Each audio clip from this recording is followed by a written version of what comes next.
Hello viewers, welcome back to DSC corner. This is Bhargavi. ఈరోజు మనం NCERT బుక్కి సంబంధించిన 4th class EVS అనేది discuss చేద్దాం. సో మనకి సీటెట్కి సంబంధించి ఎన్సీఆర్టీ బుక్స్ అనేవి కీలకమని చెప్పుకున్నాం కదా. అందులో 3rd క్లాస్ ఈవీఎస్కి సంబంధించిన నోట్స్ అయితే మనం ఆల్రెడీ డిస్కస్ చేసాం.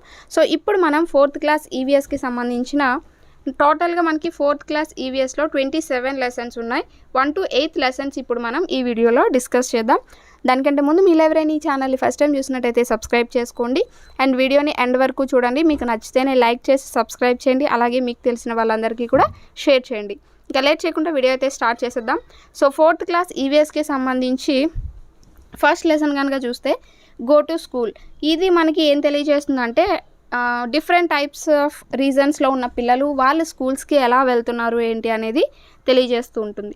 చూస్తే కనుక in this lesson the author wants to show us that how people of different regions face different conditions while going to school. So వివిధ ప్రదేశాల్లో ఉన్న పిల్లలు వాళ్ళ స్కూల్కి వెళ్ళడానికి ఎలాంటి ప్రాబ్లమ్స్ని ఫేస్ చేస్తున్నారు ఏంటి అనేది ఈ లెసన్లో మనకి తెలియజేస్తూ ఉంటారు. చూస్తే కనుక సో ఇక్కడ చూస్తే in Assam it rain so much some times after the rain there is నీ హై వాటర్ ఎవ్రీవేర్. సో అస్సాంలో కనుక చూస్తే అక్కడ ఎక్కువ రెయిన్ఫాల్ అనేది పడుతూ ఉంటుంది. సో ఎక్కువ రెయిన్ అనేది వస్తూ ఉంటుంది కాబట్టి ఒక్కొక్కసారి మోకాళ్ళ లోతు వరకు కూడా నీళ్ళు వచ్చేస్తూ ఉంటాయట. Children hold the books in one hand and cross bamboo and rope bridge to reach school. So ఇక్కడ చూసారా, వెదురు కర్రలతో ఒక బ్రిడ్జ్ లాంటిది నిర్మించారు. సో ఇక్కడ పిల్లలు ఏంటంటే ఒక చేత్తో బుక్స్ పట్టుకొని ఇంకొక చేత్తో ఆ రోప్ని పట్టుకొని బ్రిడ్జ్ అంటే ఈ కర్రల పైన స్కూల్కి వెళ్తూ ఉంటారట. ఇక్కడ అంటే అస్సాంలో. సో ఇక్కడ మనకి బిట్ ఎలా రావచ్చు అంటే బ్యాంబో బ్రిడ్జెస్ అనేవి ఎక్కడ యూజ్ చేస్తారు అని రావచ్చు అస్సాంలో. లేకపోతే అస్సాంలో ఏ బ్రిడ్జెస్ యూజ్ చేస్తారు, ఏ బ్రిడ్జెస్ యూజ్ చేసి పిల్లలు స్కూల్కి వెళ్తారు అంటే బ్యాంబో బ్రిడ్జెస్. అలా ఏంటంటే ఒక్కొక్క ప్రదేశంలో అంటే వేటి ద్వారా వెళ్తున్నారు అనేది ఇక్కడ ఇచ్చాడనమాట.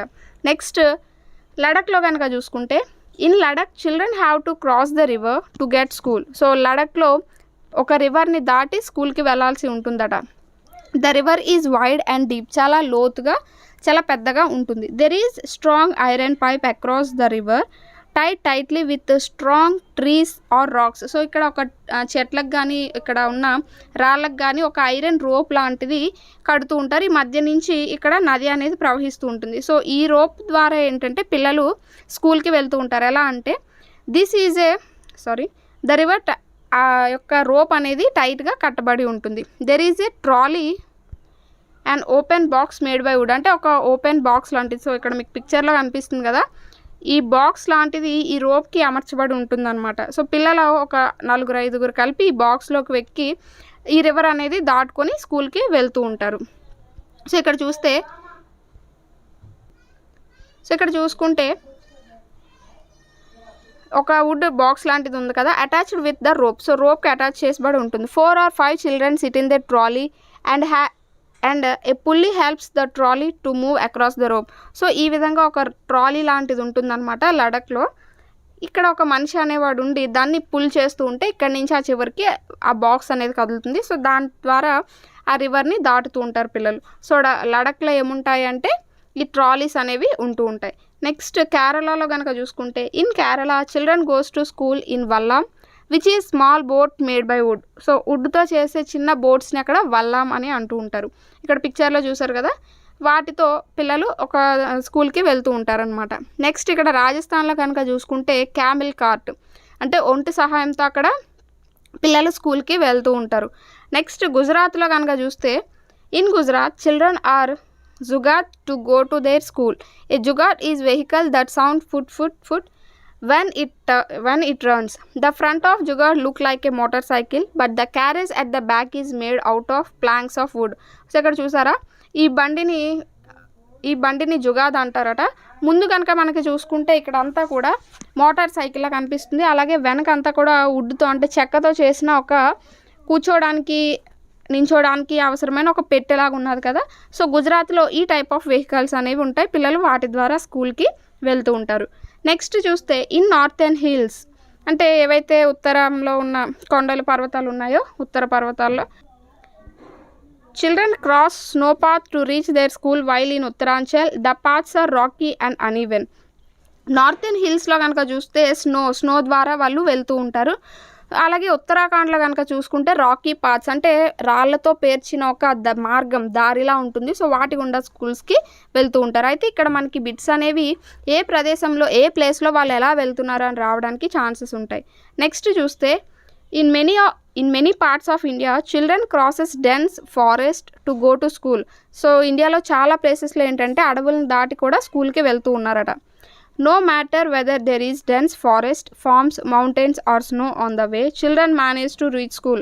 సో అవి రాళ్ళైనా మంచైనా లేకపోతే ఇంకేమైనా కూడా పిల్లలు ఫారెస్ట్లు అయినా కూడా పిల్లలు స్కూల్కి వెళ్ళడం మాత్రం మానట్లేదని చెప్తున్నారు. సో అది ఫస్ట్ లెసన్ మనకి. నెక్స్ట్ ఇయర్ టు ఇయర్ అనేది మనకి జంతువులకి సంబంధించింది. జంతువుల్లో ఉన్న వేరియేషన్ గురించి తెలియజేస్తూ ఉంటుంది. చూస్తే year are one of our special sense organs out of 5 other sense organs in our body. So మన బాడీలో ఉన్న 5 జ్ఞానేంద్రియాల్లో కూడా మనకి చెవులు అనేవి ఎక్కువ ఉపయోగపడేవి అని చెప్తున్నారు. These ears are used for hearing purpose. మనకి చెవులు ఎందుకు పనికొస్తూ ఉంటాయి? వినడానికి పనికొస్తూ ఉంటాయి. Most organisms have external or visible ear while most organisms don't have external ear or visible to their body surface. So కొన్ని ఏంటంటే కొన్ని జంతువులకు కానీ వేటికైనా కొన్ని చెవులు బయటకు కనిపిస్తూ ఉంటాయి, కొన్ని చెవులు బయటికి కనిపించుకుంటా ఉంటూ వాళ్ళ బాడీలోనే ఉంటూ ఉంటాయి. Those animals which have external ear visible to their body are said to be as mammals. So బయటికి ఏవైతే కనిపిస్తూ ఉంటాయో సో వాటిని మనం మమల్స్ అని అంటూ ఉంటాం. నెక్స్ట్ క్యారెక్టరిస్టిక్స్ ఆఫ్ మమల్స్కి ఉన్న క్యారెక్టరిస్టిక్స్ ఏంటి అంటే లక్షణాలు ఏంటి అంటే give birth to babies. So చెవులు బయటికి కనిపించే జంతువులన్నీ కూడా పిల్లల్ని కంటూ ఉంటాయి. They nourish their young ones by milk they produce. పాలిస్తూ ఉంటాయి, పిల్లల్ని కని పాలిస్తూ ఉంటాయి. They don't lay eggs exception duck billed platypus and. So ఇక్కడ ఏంటంటే కొన్ని గుడ్లు అనేవి పెట్టవన్నమాట, అన్నీ కూడా పిల్లల్ని కానీ పాలిస్తూ ఉంటాయి. Spiny and eater spiny ant eater అనేది ఎకిడ్నా అనేది ఉంటుందట. They have external ear visible to body surface. So బయటికి చెవులు అనేవి కనిపిస్తూ ఉంటాయి. They have hairs through out the body. So వెంట్రుకలు అనేవి ఉంటాయి, బాడీ మొత్తం కూడా వెంట్రుకలు అనేవి ఉంటూ ఉంటాయి. నెక్స్ట్ కనుక చూస్తే other animals that don't show these characteristics are fishes, birds, reptiles and amphibians.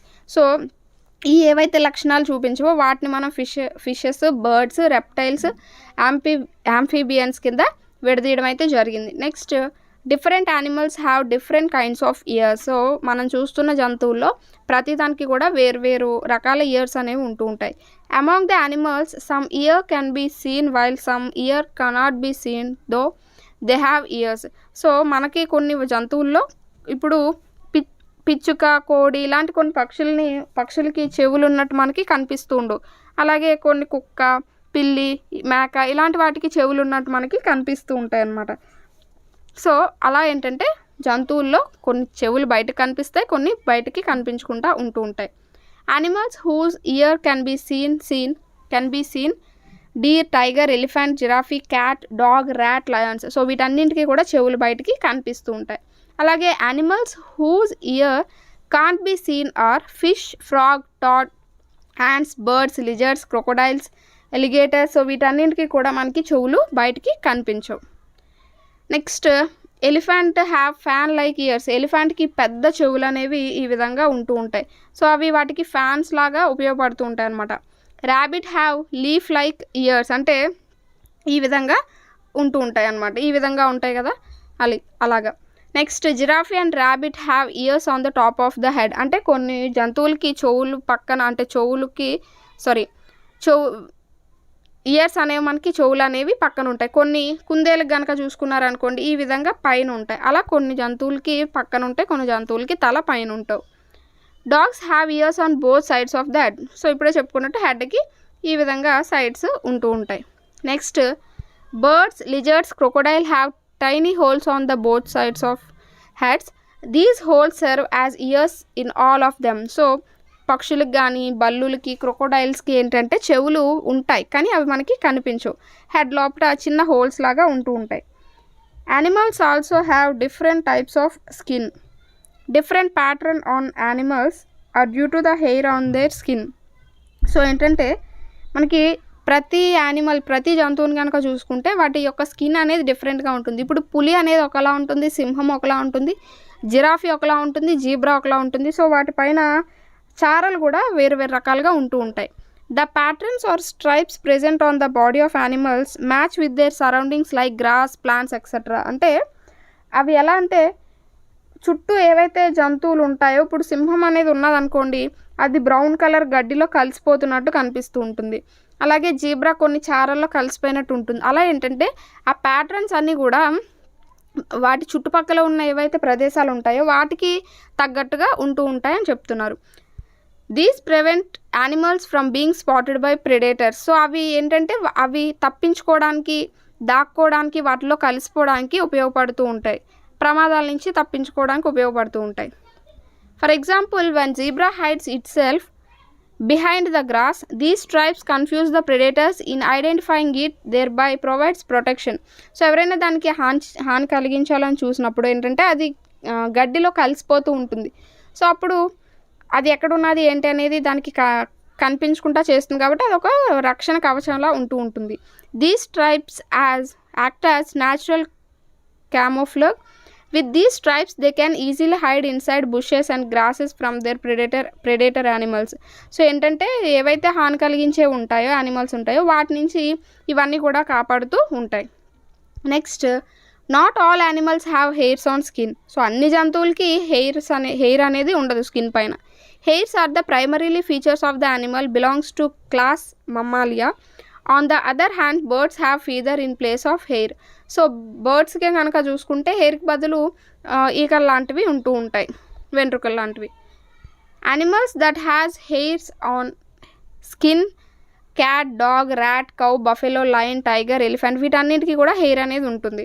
అలాగే animals that have feathers on body అంటే బాడీ పైన ఈకలు ఉండేవి, vulture, crow, sparrow, eagle, hawk, parrot, robin, వీటన్నీ కూడా వెంట్రుకలను కలిగి ఉంటాయి. Some of the animals give rise to the young one while other may lay eggs. ఏంటంటే కొన్ని జంతువుల్ని కలిపి పాలిస్తూ ఉంటాయి, కొన్ని గుడ్లు పెడుతూ ఉంటాయి. The animals that give rise to the young ones are viviparous. So ఎవరైతే ఏ జంతువులైతే పిల్లల్ని కంటాయో వాటిని మనం వైవాపరస్ అంటాం.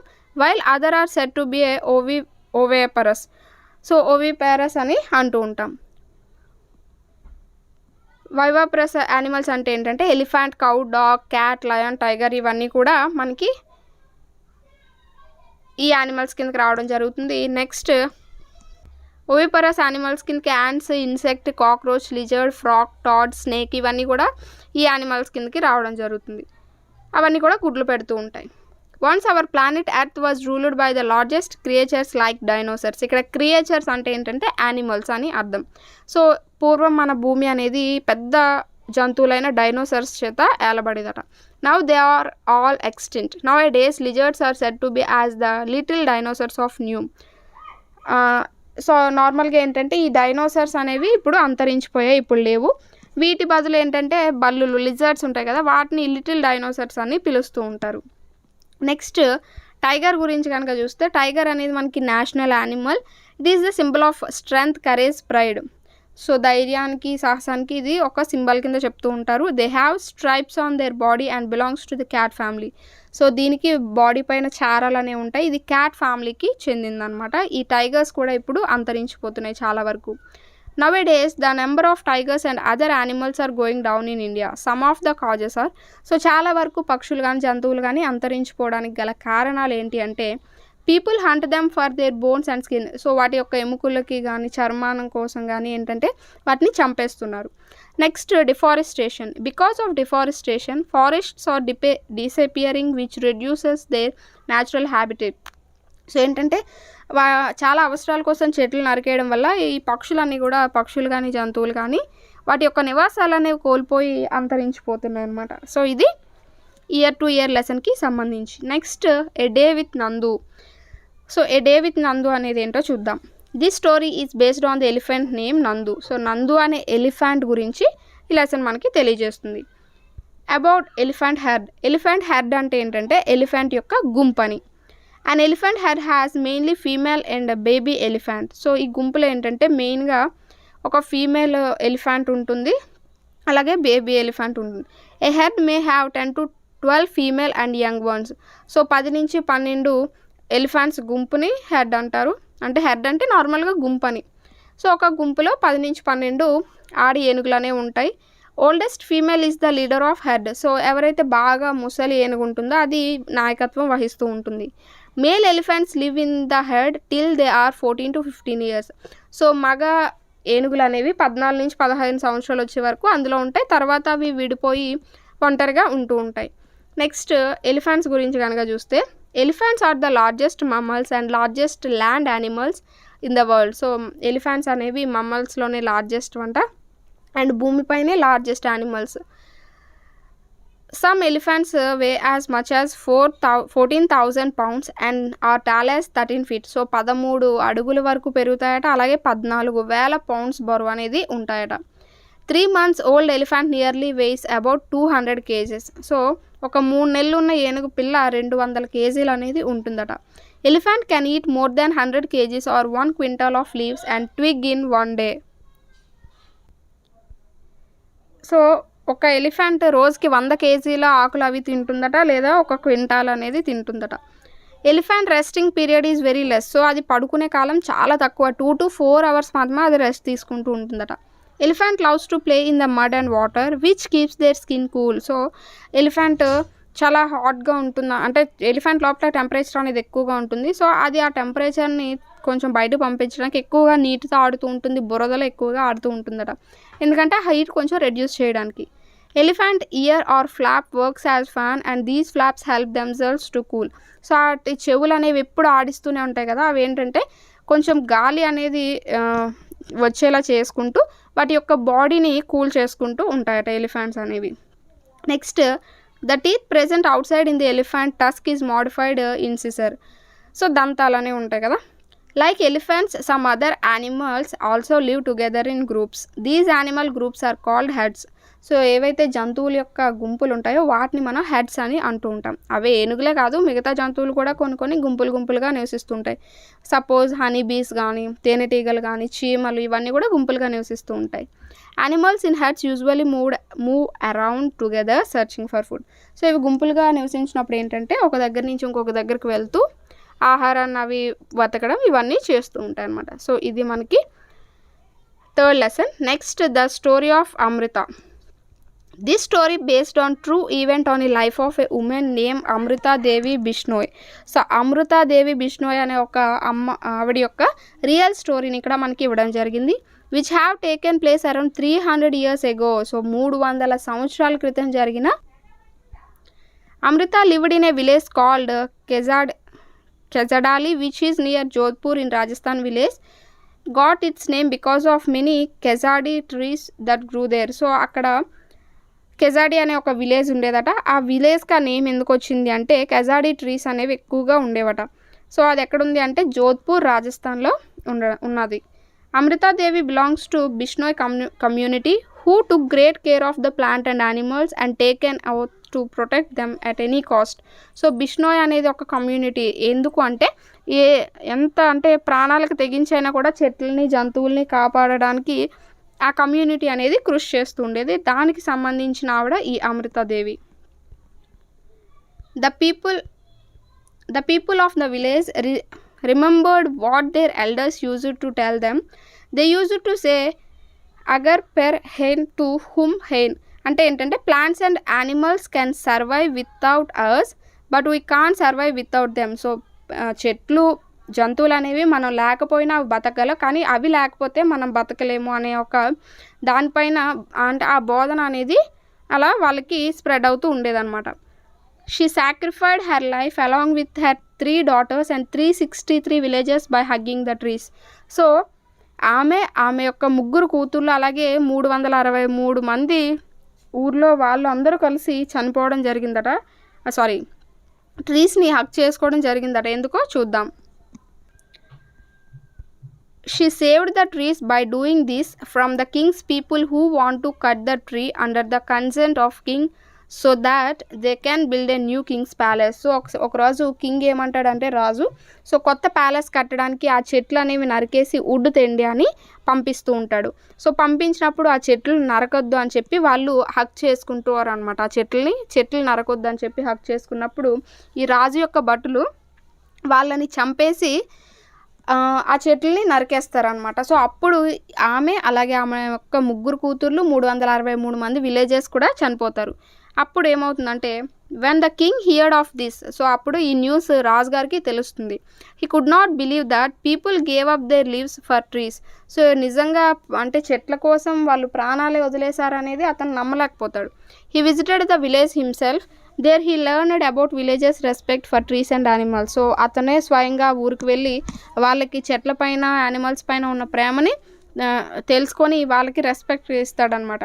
After then he declared the area as sacred ground and ordered people no tree would be cut and prohibited the hunting in this area. Those who don't follow the order of king must punish the law. So అప్పటి నుంచి ఏంటంటే అక్కడ ఉన్న జంతువుల్ని కానీ చెట్లని కానీ ఎవరు నరకడానికి లేదు. సో ఒకవేళ అలా ఎవరైనా నరికితే ఖచ్చితంగా వాళ్ళు శిక్షింపబడతారని రాజుగారు చెప్పి వెళ్ళిపోతారు. Even after 300 years the people of this area protect plants and animals. ఇప్పటికీ కూడా అక్కడ పీపుల్ ఈ యొక్క యానిమల్స్ని ప్లాంట్స్ని ప్రొటెక్ట్ చేస్తూ ఉన్నాయన్నమాట. సో ఆ ట్రీ యొక్క ఇంపార్టెన్స్ ఏంటి అంటే కెజాడియో ట్రీ యొక్క importance found in desert area. So desert area అంటే ఎడారిలో మాత్రమే ఉంటుందట. Don't require large amount of water, పెద్దగా వాటర్ అనేది ఏమీ అవసరం లేదు. Bark of tree are used to make medicine. So ఆ యొక్క బెరడ్తో మెడిసిన్స్ తయారు చేస్తూ ఉంటారట. People use to cook its fruits as vegetables and its leaf serve as fodder for animals. So వాటి యొక్క ఆకులు యానిమల్స్ తింటూ ఉంటాయి, వాటి యొక్క ఫ్రూట్స్ వండుకుంటూ తింటూ ఉంటారట. The wood of this plant does not get affected by insect ever. So దాని యొక్క వుడ్ అనేది ఎప్పటికీ చెదలు పట్టదట. Children use to play under the shade of this plant. So ఆ యొక్క చెట్టు కింద పిల్లలు ఆడుకుంటూ ఉంటారనమాట. ఇవన్నీ కెజాడి ట్రీ యొక్క ఇంపార్టెన్స్. సో ఇది మనకి 4th lesson. Next 5th lesson కనుక చూస్తే Anita and the honey bees. This is a true story based on a girl star name Anita Kushwaha. So Anita అనే ఒక అమ్మాయి యొక్క రియల్ స్టోరీ అనమాట ఇది. గర్ల్ స్టార్ అంటే ఏంటో చూద్దాం. Girl star is a project which tells extraordinary tales of ordinary girls who have changed their lives by going to school. So ఈ గర్ల్ స్టార్ అనేది ఒక ప్రాజెక్ట్ అనమాట. అది దేనికి అంటే ఎవరైతే నార్మల్గా ఉండే అమ్మాయిలు స్కూల్కి వెళ్ళడం ద్వారా వాళ్ళ లైఫ్ అనేది ఎలా చేంజ్ అయింది ఏంటి అనేది చెప్తూ ఉంటుంది. Anita lives in Bochaha. ఈ విలేజెస్ నేమ్స్ అన్నీ కొంచెం వెరైటీగా ఉన్నాయండి. బొచాహా ఇది సంథింగ్, మరి ఆ ప్రొనౌన్సియేషన్ నాకు తెలియట్లేదు. Village of Muzaffarpur district in Bihar. So బీహార్లో ముజఫర్పూర్లో బొచాహా అనే ఒక విలేజ్ అనేది ఉన్నదట. She stayed with her parents and 2 younger brothers. So వాళ్ళ పేరెంట్స్తోని వాళ్ళ బ్రదర్స్తోని అక్కడ ఉండడం జరుగుతుంది. She study in college, teach young children and also keep honey bee. So ఆమె ఏంటంటే స్టార్టింగ్ ఆమెని స్కూల్కి పంపించడానికి ఎవరు ఇష్టపడరు అనమాట. అంటే వాళ్ళ పేరెంట్స్ ఇష్టపడరు. తర్వాత తను బాగా మారం చేస్తే స్కూల్కి వెళ్ళి చదువుకోవడానికి ఇష్టపడుతుంది. దాని తర్వాత కాలేజ్ కూడా చదువుతుంది అండ్ హనీ బీస్ని పెంచడం నేర్చుకుంటుంది అనమాట. One day she peeped into the school in her village. She silently went and sat down behind the children. She went home and picked up courage to talk her parents about going to school, but they denied for her not do so. చెప్పాను కదా వాళ్ళ పేరెంట్స్కి ఇష్టం ఉండదు అనమాట ఆమె స్కూల్కి వెళ్ళడం. One of the teachers in her village explain to my parents why it is important to study. So చదువుకోవడం అనేది ఎంత ఇంపార్టెంట్ అనేది వాళ్ళ టీచర్ వాళ్ళ అమ్మ నాన్నకి చెప్తారు. The teacher told them that they would not have to pay anything for her education up to class 5. Time passed and soon she completed class 5. So 5వ క్లాస్ వరకు మీ అమ్మాయికి ఎలాంటి డబ్బులు కట్ అవసరం లేదు, ఫ్రీయే చదువుకొనివ్వండి అని చెప్తే చదువుకుంటుంది. 5వ తరగతి పాస్ అయిపోతుంది. Her parents asked that it was time for her to leave school. So she started to teach younger children. From the money that she got, she was able to continue her own studies. So ఇంకా 5th class అయిపోయింది కదా, నువ్వు మానే అని చెప్పి వాళ్ళ అమ్మ నాన్న అంటే లేదు అని చెప్పి తనకంటే చిన్న వాళ్ళకి ట్యూషన్ చెప్తూ ఆమె డబ్బులు సంపాదించి తనే ఓన్గా చదువుకుంటూ ఉండేది. She started bee keeping or apiculture with her studies. So చదువుకుంటూనే ఈ ఎపికల్చర్ అంటే తేనెటీగల పెంపకం గురించి ఏదో ఒక ట్రైనింగ్ అనేది అవుతుంటే అక్కడికి వెళ్ళి మొత్తం నేర్చుకొని పెంచడం, అదే తేనెటీగల్ని పెంపకం అనేది జరుపుతూ ఉంటుంది. There are many litchi trees in her area. Honey bees are attracted to the litchi flowers. So litchi trees అనేవి ఎక్కువగా ఉన్నాయంట వాళ్ళు ఉండే ఏరియాలో. అక్కడ లిచీ ఫ్లవర్స్కి ఈ తేనెటీగలు బాగా అట్రాక్ట్ అవుతూ ఉండేవి. She joined a course run by the government to learn about this. So కోర్స్లో జాయిన్ అయింది. During her training she found that honey bees lay their eggs from October to December. So October నుంచి డిసెంబర్కి ఇవి తేనెటీగలు అనేవి గుడ్లు పెడుతూ ఉంటాయట. సో ఇది గుర్తుపెట్టుకోండి, ఇలాంటివే మనకి బిట్స్ వచ్చే అవకాశం ఉంటుంది. This was the best time to start bee keeping. So ఇదే మంచి అవకాశం సో పెంచడానికి తేనెటీగలను అనుకుంటుంది. She completed bee keeping course but she did not have money to keep her own bees and start work. She continued to teach and with time she collect 5,000. With this money she bought 2 boxes for keeping bees. Each box cost 2,000. So ఆమె దగ్గర course complete అయిపోయింది, తన దగ్గర business start చేయడానికి ఎలాంటి డబ్బు లేదు. అప్పుడు ఏం చేసిందంటే ట్యూషన్స్ చెప్పుకుంటూ ఒక 5,000 వరకు దాచి సో ఒక 2 బాక్సెస్ అనేవి కొన్నదనమాట. తేనెటీగలు రావడానికి 2 బాక్సెస్ కొన్నది. ఒక్కొక్క బాక్స్ 2,000 పెట్టి, మిగతాది మెడిసిన్స్కి అలాంటి వాటికని షుగర్కి వాటికి ఆ మిగతా రిమైనింగ్ అమౌంట్ అనేది ఉంచిందనమాట. With the remaining money she bought sugar to make the syrup for honey bees and medicines to clean the bee hives. Later on she purchase 2 more boxes. So వాటితో షుగర్ అదాన్ని కొని medicines కొని తర్వాత ఇంకొక 2 boxes కొంటుంది. The litchi trees flower blooms in ఫిబ్రవరిలో flowers అనేవి విడుతాయన్నమాట. She put all her 4 boxes near the litchi orchards. So అక్కడ లిచీ ఫ్లవర్స్ దగ్గరలో ఆ బాక్సెస్ అనేవి ఉంచుతుంది. She got 12 kilograms of honey from each box. Now she have 20 boxes. The cost of 1 kg honey is 35 rupees in her village. So అలాగా ఆ బాక్సెస్లో ఆమెకి ఒక్కొక్క box నుంచి 12 కేజీలు తేనె వచ్చిందట. తర్వాత వాటితో ఒక 20 బాక్సెస్ కొని ఈ బిజినెస్ అనేది కంటిన్యూ చేసేది. సో 1 కేజీ హనీ ఎంత అంటే 35 రూపీస్ రావడం జరిగిందనమాట. వాళ్ళ విలేజ్లో 35 రూపీస్ కాస్ట్ ఉండేది. Now Anita goes to college through cycle which is 5 km away from his village. Anita make village people aware about how important it is for everyone to study. So 5 kilometersలో college ఉండేది, college కూడా join అయింది. And college join అవుతూ వాళ్ళ విలేజ్లో ఉన్న పీపుల్కి చదువుకోవడం అనేది ఎంత ఇంపార్టెంట్ అనేది కూడా వాళ్ళకి చెప్పడం స్టార్ట్ చేసింది. Every children has a right to free education up to class 8 according to right to education RTE article 21A of amendment 86. So ఇలాంటివే మనకి బిట్స్ వస్తూ ఉంటాయి, మీరు జాగ్రత్తగా గుర్తుపెట్టుకోండి. సో ప్రతి పిల్లవాడు కూడా 8th క్లాస్ వరకు చదువుకోవడానికి అర్హులు, ఫ్రీగా చదువుకోవడానికి అర్హులు. ఏ ఆర్టికల్ ప్రకారం అంటే 21A అమెండ్మెంట్ 86 అని చెప్పారు. To promote more awareness about school, government started mid day meal programme which is started in 1995 and amended in 2001 by Supreme Court order. So ఈ విధంగా పిల్లలు స్కూల్కి రావాలి అనే ఉద్దేశంతోనే మిడ్ డే మీల్ పథకం అనేది కూడా స్టార్ట్ చేశారు. సో ఇక్కడ బీహైవ్ అంటే తేనెటీగల గురించి కనుక చూస్తే beehive have 1 queen bee that lay eggs. So మనకి తేనెపట్టు మొత్తంలో కూడా ఒక రాణి ఈగ అనేది ఉంటుందట. సో అది ఎగ్స్ని పెడుతూ ఉంటుంది. ఫ్యూ మేల్ బీస్ ఉంటాయి, అంటే డ్రోన్స్ అని అంటూ ఉంటాం. మగ తేనెటీగల్ని డ్రోన్స్ అని అంటూ ఉంటారట. That helps in mating with queen and worker bees whose functions are nectar collection. So ఇక్కడ ఈ వర్కర్ బీస్ అనే వాళ్ళు ఏం చేస్తారంటే తేనెని కలెక్ట్ చేసి తెస్తూ ఉంటారు. హైవ్ ఇన్ఫార్మేషన్, సో తేనెపట్టు కట్టడానికి కానీ తేనె తేయడానికి తేనెపట్టుని సంరక్షించడానికి ఇవన్నీ కూడా, అలాగే క్వీన్ బీస్ని సంరక్షించడానికి ఈ వర్కర్ బీస్ అనేవాళ్ళు పనిచేస్తూ ఉంటారనమాట. సో అక్కడ క్వీన్ బీ యొక్క పని ఏంటి అంటే గుడ్లు పెట్టడం. సో మిగతా పనులు చేసేవన్నీ కూడా వర్కర్ బీసే చేస్తూ ఉంటాయి అన్నమాట. సో వీటి గురించి కూడా బిట్ అనేది లాస్ట్ టైం రావడం జరిగింది. లాస్ట్ టైం ఆర్ ఇంతకుముందు ప్రీవియస్ పేపర్లో బిట్ అనేది రావడం జరిగింది. సో ఈమె అనమాట అనిత. ఈ విధంగా ఆమె 20 బాక్సెస్తో తేనెటీగల పెంపకం అనేది జరుపుతూ ఉండేది. నెక్స్ట్ లెసన్ కనుక చూస్తే సో నెక్స్ట్ లెసన్ వచ్చేసి 6, 7, 8 లెసన్స్ అనేవి ఒక కంటిన్యూ అనమాట. 6th, 7th, 8th అంతా కూడా ఒకే లెసనే పార్ట్స్ కింద ఇవ్వడం జరిగింది. Omana's journey from the window reaching grandmother's house. So ఇక్కడ రాంగ్ పడిందండి, రీచింగ్ గ్రాండ్ మదర్స్ హౌస్ అనమాట. సో ఈ విధంగా మూడు కూడా ఒకే లెసన్కి సంబంధించి చూద్దాం. Above all the topics based on the train journey of a girl name Omana. So Omana అనే అమ్మాయి యొక్క ట్రైన్ జర్నీని 3 పార్ట్స్ కింద ఇవ్వడం జరిగింది. Omana was travelling from Gandhidham Gujarat to Kottayam Kerala. So Gujarat to Kerala వెళ్ళాలని అనుకున్నదట.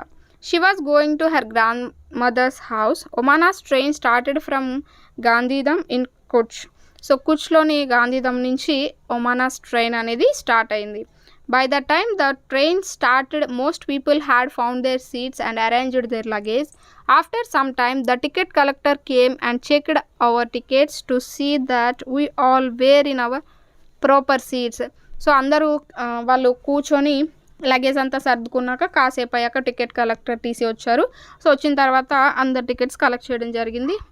చూసారనమాట. The ticket collector is recognised by his coat and by the badge on both of his shoulder showing TTE which stands for traveling ticket examiner. So ఒక black coat అనేది వేసుకుంటారు, badges అనేవి ఉంటాయి, దాన్ని బట్టి వాళ్ళు TC అని మనం కనుక్కోవచ్చు.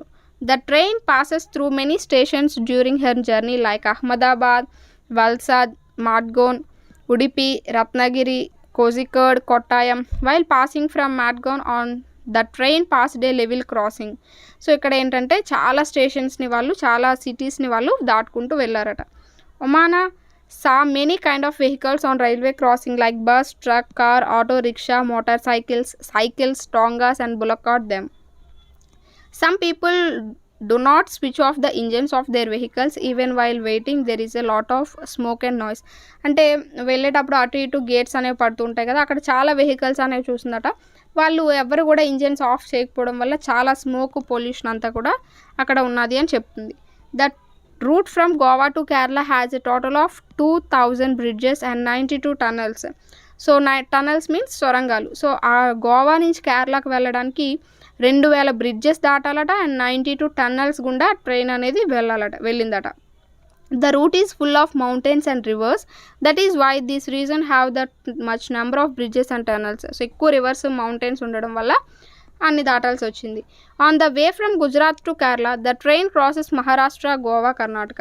గుజరాత్ నుంచి కేరళ వెళ్ళాలంటే మహారాష్ట్ర, గోవా, కర్ణాటక క్రాస్ చేసి వెళ్ళాలి. The train passes through Udupi and reached Kozhikode.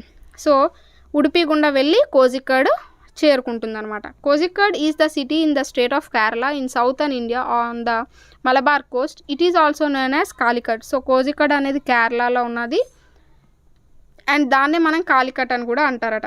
After a journey of nearly 36 hours, Omana's reached Kottayam. That time taken from Kozhikode to reach Kottayam is 3 hours. So 36 hours తర్వాత కొట్టాయం చేరుకున్నది. కొట్టాయం నుంచి కోజికోడ్ నుంచి కొట్టాయం చేరుకోవడానికి 3 hours టైం అనేది పట్టిందట. And next after deboarding the train Omana decided to stay at valiyamma house. In Malayalam valiyamma is the elder sister of mother. Mother యొక్క సిస్టర్ని వాలియమ్మ అని అంటూ ఉంటారట. అక్కడ ఉందామని ఫిక్స్ అయిందట Omana. From there she take bus next day to reach ammamma house. So in Malayalam ammamma is mother's mother. So mother యొక్క మదర్ని అమ్మమ్మ అని అంటూ ఉంటారు కదా. To reach her grandmother's place she travelled in auto, rickshaw, bus and ferry. So వీటి ద్వారా travel చేయాల్సి వచ్చిందట. In many parts of Kerala the ferry and other kind of boats are commonly used to travel from one place to another. ఏమి use చేస్తారంటే ferry అనే బోట్స్ని use చేస్తూ ఉంటారట. Next while her journey she saw many people working at railway station like coolie, TTE, guard, driver, railway police, vendor, ticket seller, cleaner etc. So ఈ జర్నీలో వీళ్ళందరినీ ఇంతమంది అక్కడ పనిచేయడం చూసిందట. while her journey she verdict different languages and food of different states, some of them are. So ఈ జర్నీలో తను చాలా లాంగ్వేజెస్ని తెలుసుకుందట, అలాగే చాలా ఫుడ్స్ని, అక్కడ ఏ ఫేమస్ ఫుడ్స్ను కూడా తెలుసుకుందట. సో లాంగ్వేజ్ ఏ స్టేట్లో చూస్తే మలయాళం అనేది కేరళ, కొంకణి అనేది గోవా, మరాఠీ అనేది మహారాష్ట్ర, కన్నడ కర్ణాటక, గుజరాతీ గుజరాత్. సో ఇలాంటివే మనకి బిట్స్గా వచ్చే అవకాశం అనేది ఉంటుంది. సో మీరు బిట్ అనేది ఎక్కడ వస్తుందో గుర్తించండి. సో ఇలాంటివే మనకి బిట్స్గా ఇవ్వడం జరుగుతుంది. నెక్స్ట్ ఏ ఫుడ్ అనేది ఎక్కడ ఫేమస్ అనేది కనుక చూస్తే గుజరాత్లో డోక్లా, కండ్వీ, లెమన్ రైస్ అనేది, గోవాలో ఫిష్ కర్రీ, సీ ఫుడ్ అనేది, ఊతప్పం అనేది తమిళనాడు, పూర్ణన్ పోలి, పావ్ బాజీ అనేది మహారాష్ట్ర, ఇడ్లీ దోశ అనేది కేరళ, నీర్ దోశ, మైసూర్ పాక్ అనేది కర్ణాటకలో ఫేమస్ ఫుడ్స్ అట. Next a reserve train ticket includes following thing. So మనం ఒక రిజర్వేషన్ చేయించుకున్న ట్రైన్ టికెట్ అనేది ఉంటుంది కదా, అందులో మనకి ఏవేవి కనిపిస్తాయో ఇక్కడ ఇవ్వడం జరిగింది. ట్రైన్ నెంబర్ ఉంటుంది, PNR number, date of travelling, name of train, fare, number of people, coach number, seat number, berth position, class, distance in kilometre, departing station and destination point, departing time from boarding station and arrival time of train at deboarding station. So మనం ఎక్కింది, train number, platform number, coach number, ఆ యొక్క seat number, berth position, ఎన్ని kilometres, మనం ఇక్కడ ఎంత టైంకి ఎక్కుతాం, అక్కడ ఎంత టైంకి దిగుతాం, ఇలాంటి పాయింట్స్ అన్నీ కూడా మనకి ఇక్కడ ఇవ్వడం జరిగిందనమాట. సో ఇది మనకి ఈ ఎన్సీఆర్టీ 4th క్లాస్లో ఉన్న 1 to 8th లెసన్స్కి సంబంధించిన బిట్స్, అలాగే ఇంపార్టెంట్ పాయింట్స్ అయితే. సో వీటిని కనుక మీరు ఖచ్చితంగా చదివినట్టయితే బిట్స్ అనేవి ఎక్కడికి పోవడానికి అవకాశం అనేది ఉండదు, ఎందుకంటే అన్ని పాయింట్స్ కూడా ఇక్కడ కవర్ చేసి డీటెయిల్గా ఇవ్వడం జరుగుతుంది. సో మీరు కనుక వీడియోని ఎండ్ వరకు కనుక చూసినట్టయితే మీరు ఖచ్చితంగా ఎలాంటి మార్క్స్ అనేవి మిస్ అవ్వడానికి ఛాన్స్ ఉండదు. సో ఇది మనకి 4th క్లాస్లోని ఫస్ట్ పార్ట్ ఈవీఎస్కి సంబంధించి. మిగతా పార్ట్స్ అనేవి కూడా మనం ఆల్రెడీ డిస్కస్ చేద్దాం.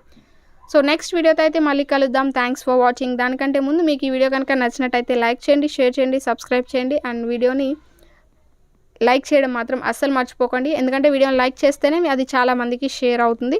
So thanks for watching. Next వీడియోతో అయితే మళ్ళీ కలుద్దాం. చేంజింగ్ ఫ్యామిలీస్ అనేది దేనికి సంబంధించింది అంటే, సో ఒక కుటుంబంలో చేంజెస్ అనేవి ఎప్పుడు సంభవిస్తాయి, మార్పులు అనేవి ఎప్పుడు సంభవిస్తాయి అంటే కొత్త పర్సన్ వచ్చినప్పుడా, ఒక పర్సన్ లేనప్పుడా, మనం ఒక దగ్గర నుంచి ఇంకొక దగ్గరికి వెళ్ళినప్పుడు, ఆ పెళ్ళిళ్ళు జరిగినప్పుడు, ఏదైనా విషాదాలు జరిగినప్పుడు, ఇలా ఏంటంటే అనేక కారణాల చేత ఫ్యామిలీస్లో చేంజెస్ అనేవి వస్తూ ఉంటాయి. ఇక్కడ చూస్తే there are many reasons for changing in family, some of them are. So ఇక్కడ ఏమంటున్నారంటే చాలా రీజన్స్ అనేవి ఉంటాయి. అందులో కొన్ని ఏంటంటే గెటింగ్ మ్యారీడ్ అంటే పెళ్ళి అవ్వడం వల్ల, ఒక కొత్త మనిషి మన ఇంట్లోకి రావడం వల్ల మార్పు అనేది జరుగుతుంది. బర్త్ ఆఫ్ న్యూ చైల్డ్, కొత్త బేబీ అనే వాళ్ళు పుట్టడం ద్వారా కూడా చేంజెస్ అనేవి వస్తూ ఉంటాయి. డెత్ ఇన్ ఫ్యామిలీ, ఎవరైనా చనిపోవడం ద్వారా. Transfer in job, so job transfer అయ్యి ఒక దగ్గర నుంచి ఇంకో దగ్గరికి వెళ్ళిపోయేటప్పుడు.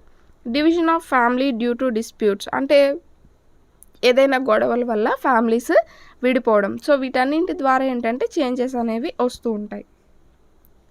In the chapter there are several families.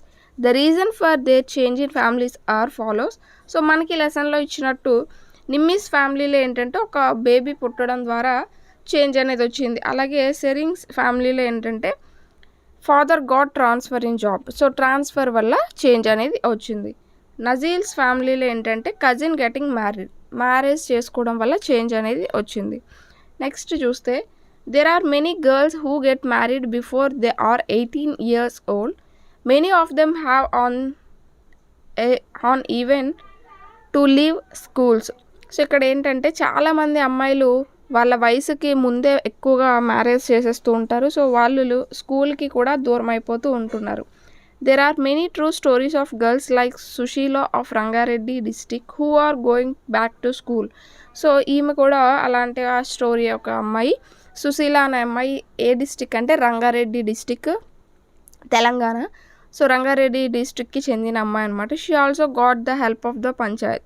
So Panchayat help తీసుకొని మళ్ళీ ఆమె చదువుకోవడానికి వెళ్ళింది. Rangareddy district also called Cyberabad district, firmly known as Hyderabad rural, is one of the 31st districts in the Indian states of Telangana. So తెలంగాణలో ఉన్న డిస్ట్రిక్ట్స్లో ఈ రంగారెడ్డి అనేది ఒక డిస్ట్రిక్ట్ అనమాట. The panchayat said that young children should pay and study and not to be married off. So Panchayat ఏం చెప్పిందంటే పిల్లలు అనేవాళ్ళు ఆడుకోవాలి, అలాగే స్కూల్కి వెళ్ళాలి, అంతేగాని వాళ్ళకి పెళ్ళిళ్ళు చేయకూడదు. A group of people of Andhra Pradesh holds special camps to help married girls to back to school. So ఆంధ్రప్రదేశ్లో చాలా వరకు కొన్ని ఆర్గనైజేషన్స్ ఉంటాయి కదా, సో అలాంటివి ఏం చేశాయంటే ఇలాంటి చదువుకో దూరం అయిపోయిన పిల్లల్ని మళ్ళీ స్కూల్కి పంపించాలి అన్న ఒక మిషన్ని స్టార్ట్ చేశాయన్నమాట. We would like to study and stand on our own feet. So వాళ్ళంతటా వాళ్ళు చదువుకొని వాళ్ళ కాళ్ళపైన వాళ్ళు నిలబడేలా ఉండాలి అని వీళ్ళు ఆ యొక్క అంటే జంగమ్మ అండ్ చిట్టి అంటే వీళ్ళు కూడా అలాంటి వాళ్ళే, వాళ్ళు అలాగా చెప్పారనమాట. There is a law on child marriage which has strictly fixed the minimum age for marriage for girls at 18 and for boys at 21 years. So లా ఏం చేసిందంటే ఇలా జరగకూడదని చెప్పి ఆడవాళ్ళకి 18 సంవత్సరాలు మినిమం ఉండాలి పెళ్లి చేయడానికి, అలాగే అబ్బాయిలకి 21 ఇయర్స్ ఉండాలి అని చెప్పిందనమాట. సో ఇది చేంజింగ్ ఫ్యామిలీస్కి సంబంధించి. నెక్స్ట్ లెసన్ చూస్తే హూ టు. కబడ్డీ ఇది దేనికి సంబంధించిందంటే కబడ్డీ ఆటకి సంబంధించింది. అయితే మన స్టేట్లో మనం కబడ్డీ అంటాం, అలాగే వివిధ స్టేట్స్లో దీన్ని వివిధ రకాల పేర్లతో పిలుస్తూ ఉన్నారు. So kabaddi is also known as hututu, hadudu, కిట్, చెడుగుడు. సో ఇలా ఏంటంటే ఒక్కొక్క స్టేట్లో ఒక్కొక్క పేరుతో పిలవడం జరుగుతుంది. మనకి బిట్ అనేది ఎలా రావచ్చు అంటే సపోజ్ ఇక్కడ తమిళనాడులో కబడ్డీని ఏ విధంగా పిలుస్తారు అలా అనమాట, ఏ స్టేట్లో ఎలా పిలుస్తారు అనేది మనం గుర్తుపెట్టుకోవాలి. The game is played between 2 teams at both sides of the ground consisting of 7 players at each side divided by a line in middle. So ఇక్కడ 7 players ఇక్కడ 7 players ఉంటారు, ఒక లైన్ అనేది వాళ్ళని డివైడ్ చేస్తూ ఉంటుంది. However, there are 12 players in each team of which 7 are on court at a time and 5 in reserve. So మొత్తం 12 players ఉంటారు, 7 మాత్రం కోర్ట్లో ఉంటారు, మిగతా వాళ్ళు రెస్ట్లో ఉంటారు అనమాట, అంటే వెనక ఉంటూ ఉంటారు. Next player go out in games by 3 different ways. So ఎలా అంటే if they stopped by opposition, if they lose breath and cannot say kabaddi, if they touch opposition player and opposition team could able to stop the player by crossing the middle line. So అవతల వాళ్ళు opposition వాళ్ళు ఇతన్ని ఆపేసినా, లేదంటే ఇతను breath తీసుకోకుండా ఉన్నా, అదే breath తీసుకొని కబడ్డీ అన్న, అండ్ నెక్స్ట్ అవతల అపోజిషన్ ప్లేయర్స్ ఇతన్ని వాళ్ళ మిడిల్ లైన్ ఏదైతే ఉంటుందో దాన్ని టచ్ చేయకుండా చేసినా సో వాళ్ళు కోల్పోతూ ఉంటారనమాట. There are few other games too where line is much important as of kabaddi. So కబడ్డీలో లైన్ ఎలా టచ్ చేయడం ఇంపార్టెంటో అలాగే మిగతా గేమ్స్లో కూడా లైన్ అలానే టచ్ చేయడం ఇంపార్టెంట్ అంట. ఆ గేమ్స్ ఏంటి అంటే badminton, tennis, table tennis, tug of war, ఇవన్నీ కూడా లైన్ బేస్ అయ్యి ఉంటూ ఉంటాయి. Next there are some other games in which it is very important to touch the players like kho kho, hide and seek, arm wrestling, colour race. So ఇక్కడ ఏమంటున్నారంటే line కాకుండా ఒక పర్సన్ని టచ్ చేయడమే ఇంపార్టెంట్ మెయిన్గా ఈ గేమ్స్లో. అనే గేమ్స్ ఏంటి అంటే ఖోఖో, హైడ్ అండ్ సీక్ అంటే తెలుసు కదా, దాగుడు మూతలు, ఆర్మ్ రెస్లింగ్, కలర్ రేస్, ఇవన్నీ కూడా. Next Jwala, Leela and Heera also known as 3 sisters or Mayekar sisters of Mumbai inspired others to play kabaddi and even started the Vishwashanti Krida Mandal in Dadar in 1955. So ఇక్కడ ఏంటంటే ఈ జ్వాల, లీలా, హీరా అనే వాళ్ళు 3 sisters అనమాట. వీళ్ళ తండ్రి చనిపోతే వీళ్ళ మదర్ అండ్ వీళ్ళ మేనమామ దగ్గర ఎక్కువగా పెరుగుతూ ఉండేవారు అనమాట. సో అప్పట్లో చాలామంది ఆడపిల్లలు గేమ్స్ అవి ఆడకూడదు, సో వాళ్ళు బాయ్స్ కాదు కదా, బాయ్స్ లాంటి బట్టలు వేసుకోవాలి, అలాంటి రెస్ట్రిక్షన్స్ అన్నీ ఉండేవి. కానీ వీళ్ళకి మాత్రం వాళ్ళ మదర్ అండ్ అలాగే వాళ్ళ మామ ఇద్దరు కూడా సపోర్ట్ చేస్తూ ఉండేవారు అనమాట. అలా వీళ్ళు ఇప్పుడు ఒక క్రీడా మండలిని స్థాపించడం జరిగింది. కర్ణం మల్లేశ్వరి అనే ఆమె కూడా ఈ స్పోర్ట్స్లో బాగా రాణిస్తున్న ఈమె ఒక వెయిట్ లిఫ్టర్ అనమాట. She lived in Andhra Pradesh with her father who has constable in police and with her 4 sisters who also do weight lifting. So ఈమె ఆంధ్రప్రదేశ్లో నివసిస్తుంది, వీళ్ళ ఫాదర్ ఒక కానిస్టేబుల్ అనమాట. సో ఈమెకు 4 చెల్లెళ్ళు, 4 కూడా ఈమెలాగే వెయిట్ లిఫ్టింగ్కే ప్రాక్టీస్ చేస్తున్నారు అనమాట. She started lifting weights when she was 12 years old. So ఈమె 12 సంవత్సరాలు ఉన్నప్పుడు వెయిట్స్ని లిఫ్ట్ చేస్తూ ఉండేదట. Now she can lift up to 130 kgs. She have won 29 medals in international events. సో 130 kgsని లిఫ్ట్ చేసి 29 మెడల్స్ అనేవి గెలుచుకుంది ఇంటర్నేషనల్ ఈవెంట్స్లో.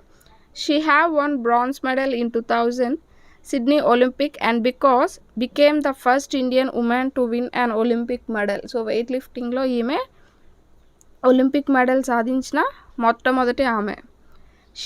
She is also the first and only Indian woman weightlifter to win an Olympic medal.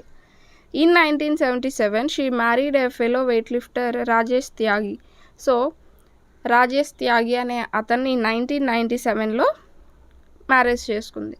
Great achievements come our way when we maintain our physical and mental well-being, and sports help us to maintain a good health and improve coordination and overall personality of an individual. So ఇక్కడ ఏంటంటే మనకి గొప్ప గొప్ప విజయాలన్నీ ఎప్పుడు వస్తాయంటే మనం ఫిజికల్గా మెంటల్గా కరెక్ట్గా ఉన్నప్పుడు వస్తాయి. సో ఆ ఫిజికల్ మెంటల్ కరెక్ట్నెస్ అనేది మనకి స్పోర్ట్స్ ద్వారా వస్తుంది. సో స్పోర్ట్స్ ద్వారా మనకి గుడ్ హెల్త్ అనేది వస్తుంది. సో ఇవన్నీ కూడా మనకి స్పోర్ట్స్ ద్వారా వస్తాయి కదా. సో ఈ అచీవ్మెంట్స్ అన్నీ కూడా మనం సాధించగలమని చెప్తున్నారు. సో ఇది మనకి కబడ్డీ గురించి. నెక్స్ట్ చూస్తే the Valley of Flowers. The Valley of flowers అనేవి డిఫరెంట్ టైప్స్ ఆఫ్ ఫ్లవర్స్ గురించి ఇవ్వడం జరిగింది. So Chamoli a district in Uttarakhand is said to be as the Valley of flower. So Chamoli అనేది ఒక డిస్ట్రిక్ట్ ఎక్కడ ఉన్నది అంటే ఉత్తరాఖండ్. సో మీరు ఈ యొక్క ఇలాంటి వాటిని మీరు గుర్తుపెట్టుకోవాల్సి ఉంటుంది. ఉత్తరాఖండ్ అనేది చమోలి అనేది ఏ స్టేట్లో ఉంది అంటే ఉత్తరాఖండ్. అలాగే చమోలి అనేది దేనికి ఫేమస్ అంటే ఫ్లవర్స్కి. సో ఇలా ఉంటాయన్నమాట బిట్స్ అన్నీ చాలా చిన్నగానే ఉంటూ ఉంటాయి. Chamoli is famous for many different species of plants and animals. Narilata like flower are seen here that blooms once in 20 years. So అక్కడ నారీలత అనేది ఒక ఫ్లవర్ అనమాట. సో అలా ఆ ఫ్లవర్ అనేది 20 సంవత్సరాలకు ఒకసారి పూస్తూ ఉంటుందట. Some of the flowers that grows near by us are. So నార్మల్గా ఆన్ ట్రీస్ ఫ్లేమ్ ఫ్లవర్, బర్ఫ్ ఫ్లవర్ అంటే ట్రీస్కి డైరెక్ట్గా పూసేవి. ఆన్ బుషెస్ అంటే మన చుట్టూ ఉన్న మొక్కల్లో పువ్వులు వేటికి పూస్తాయి అంటే ట్రీస్కి పూసేవి ఏంటి అంటే ఫ్లేమ్ ఫ్లవర్, బర్ఫ్ ఫ్లవర్ అనేవి. బుషెస్ అంటే గుబురుగా ఉండే చెట్లకి రోజ్, హైబిస్కస్, చైనా రోజ్ ఇవన్నీ కూడా బుషెస్కి పూస్తూ ఉంటాయి. క్రీపర్స్ అంటే తీగలకి, మ్యాగ్నోలియా, స్నో వైట్ ఇవన్నీ కూడా తీగలకి పూస్తూ ఉంటాయి. ఇన్ వాటర్ లోటస్, లిల్లీ ఇవన్నీ కూడా వాటర్లో ఉంటూ ఉంటాయి. బ్లూమ్స్ అట్ నైట్ అంటే రాత్రిపూట పూసే పువ్వులు అనమాట. జాస్మిన్, నైట్ క్వీన్ ఇవన్నీ కూడా నైట్ పూట పూస్తూ ఉంటాయి. Blooms in a day close at night. Sunflower, lotus అంటే కొంచెం చీకటి పడుతున్న సమయంలో. Recognised by scent even eyes are closed అంటే మంచి స్మెల్ అనేది వచ్చేవి jasmine, rose. Blooms all the year round. So year మొత్తం పూసేవి రోజ్, లిల్లీ ఇలాంటివి. Blooms only in certain months. Marigold, tulip so బంతి పువ్వులు ఉన్నాయనుకోండి సర్టైన్ మంత్స్లోనే పూస్తూ ఉంటాయి. Don't have flower. Money plant, fern, cycas so ఇవి ఫ్లవర్స్ని పూయించవన్నమాట. అంటే ఫ్లవర్స్ పూయవు దానికి. సో యూజెస్ ఆఫ్ ఫ్లవర్స్ కనుక చూస్తే flowers have many uses such as in Uttar Pradesh kachnar flower are used for making vegetables. So ఇక్కడ కచ్నర్ ఫ్లవర్తో ఆ యొక్క ఫ్లవర్ని దేనిగా యూజ్ చేస్తారంటే వెజిటేబుల్ కింద యూజ్ చేస్తూ ఉంటారు. In Kerala banana flower are used for making vegetables. కేరళలో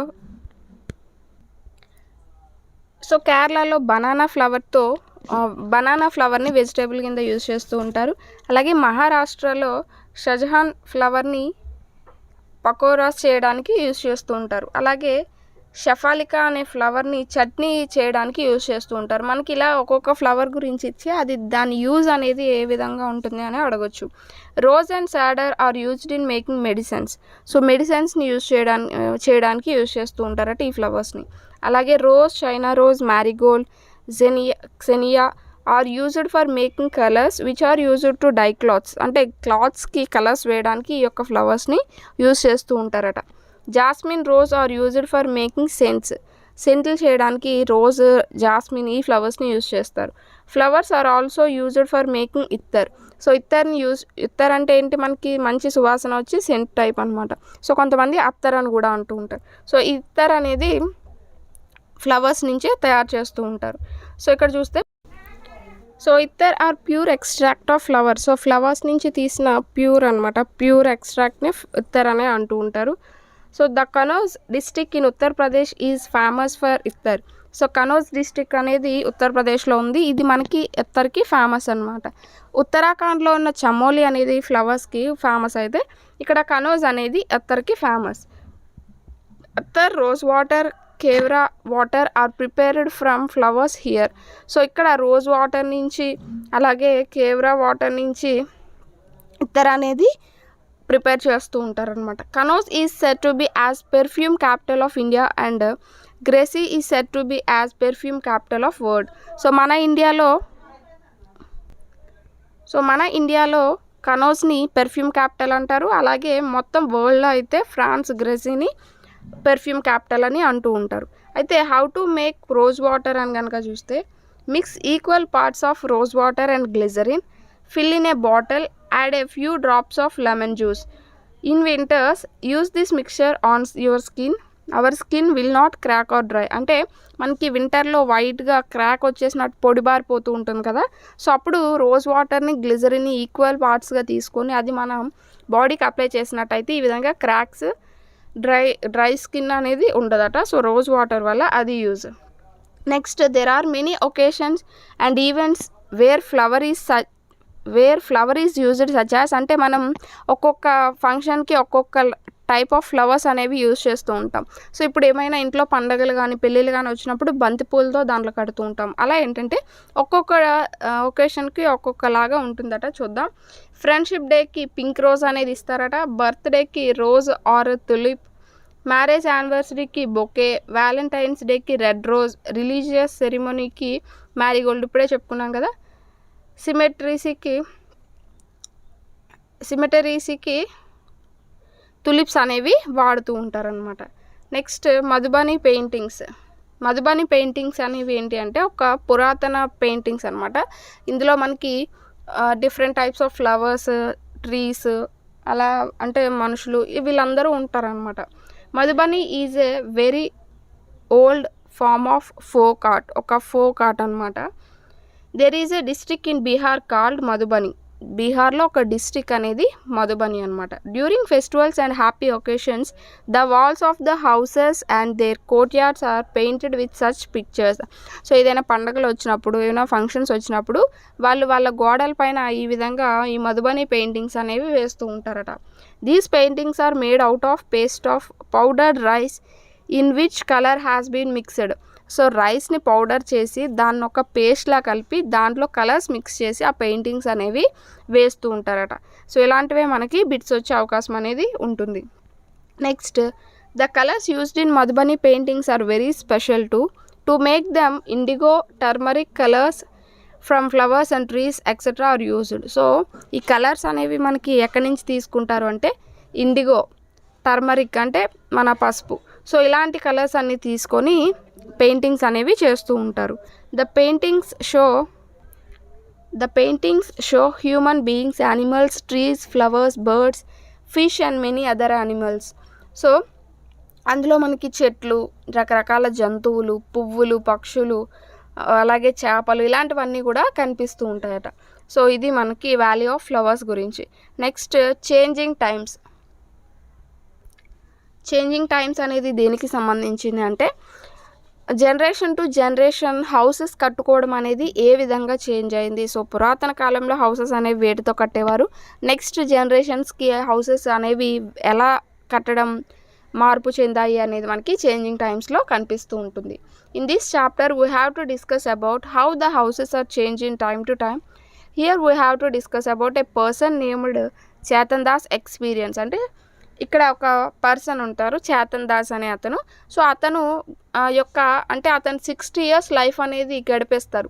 సో ఈ 60 years లైఫ్ ఎలా గడిచింది అనేదే మనకి లెసన్లో ఇవ్వడం జరుగుతుంది. Memories of his 60 years of life. How houses are changed and change in materials used from one generation to other generation. అంటే ఒక జనరేషన్ నుంచి ఇంకొక జనరేషన్కి హౌసెస్ అనేవి ఏ విధంగా చేంజ్ అయ్యాయి, వాటిలో వాడే మెటీరియల్స్ ఏ విధంగా చేంజ్ అయ్యాయి అనేది ఇక్కడ ఉంటుంది. Dera Ghazi Khan is a city in Punjab province of Pakistan. So అప్పుడు పాకిస్తాన్లో ఈ దేరా గాజీ ఖాన్ అనేది పంజాబ్లో ఒక సిటీ అనమాట అప్పుడు. సో ఇప్పుడు ఏంటంటే ఇండియా పాకిస్తాన్ విడిపోయింది. Due to British ruling India Pakistan are separated. That time people belong to India were come to India. So అప్పట్లో ఏంటంటే ఎవరైతే ఇండియాకి సంబంధించిన వాళ్ళు పాకిస్తాన్లో ఉన్నారో వాళ్ళందరూ ఇండియాకి వచ్చేసారు. పాకిస్తాన్కి సంబంధించిన ఎవరైతే ఉన్నారో వాళ్ళందరూ పాకిస్తాన్కి వెళ్ళిపోవడం జరిగింది. సో ఈ చేతన్ దాస్ వాళ్ళు కూడా ఏంటంటే అప్పుడు అక్కడ ఉండేవారు. ఎప్పుడైతే ఈ విడిపోతుంది అని తెలిసి వీళ్ళు ఇండియాకి వచ్చేయడం జరిగింది. Chetan Das parents built a new house in Sohna village. అది ఎక్కడుంది అంటే హర్యానాలో ఉంది.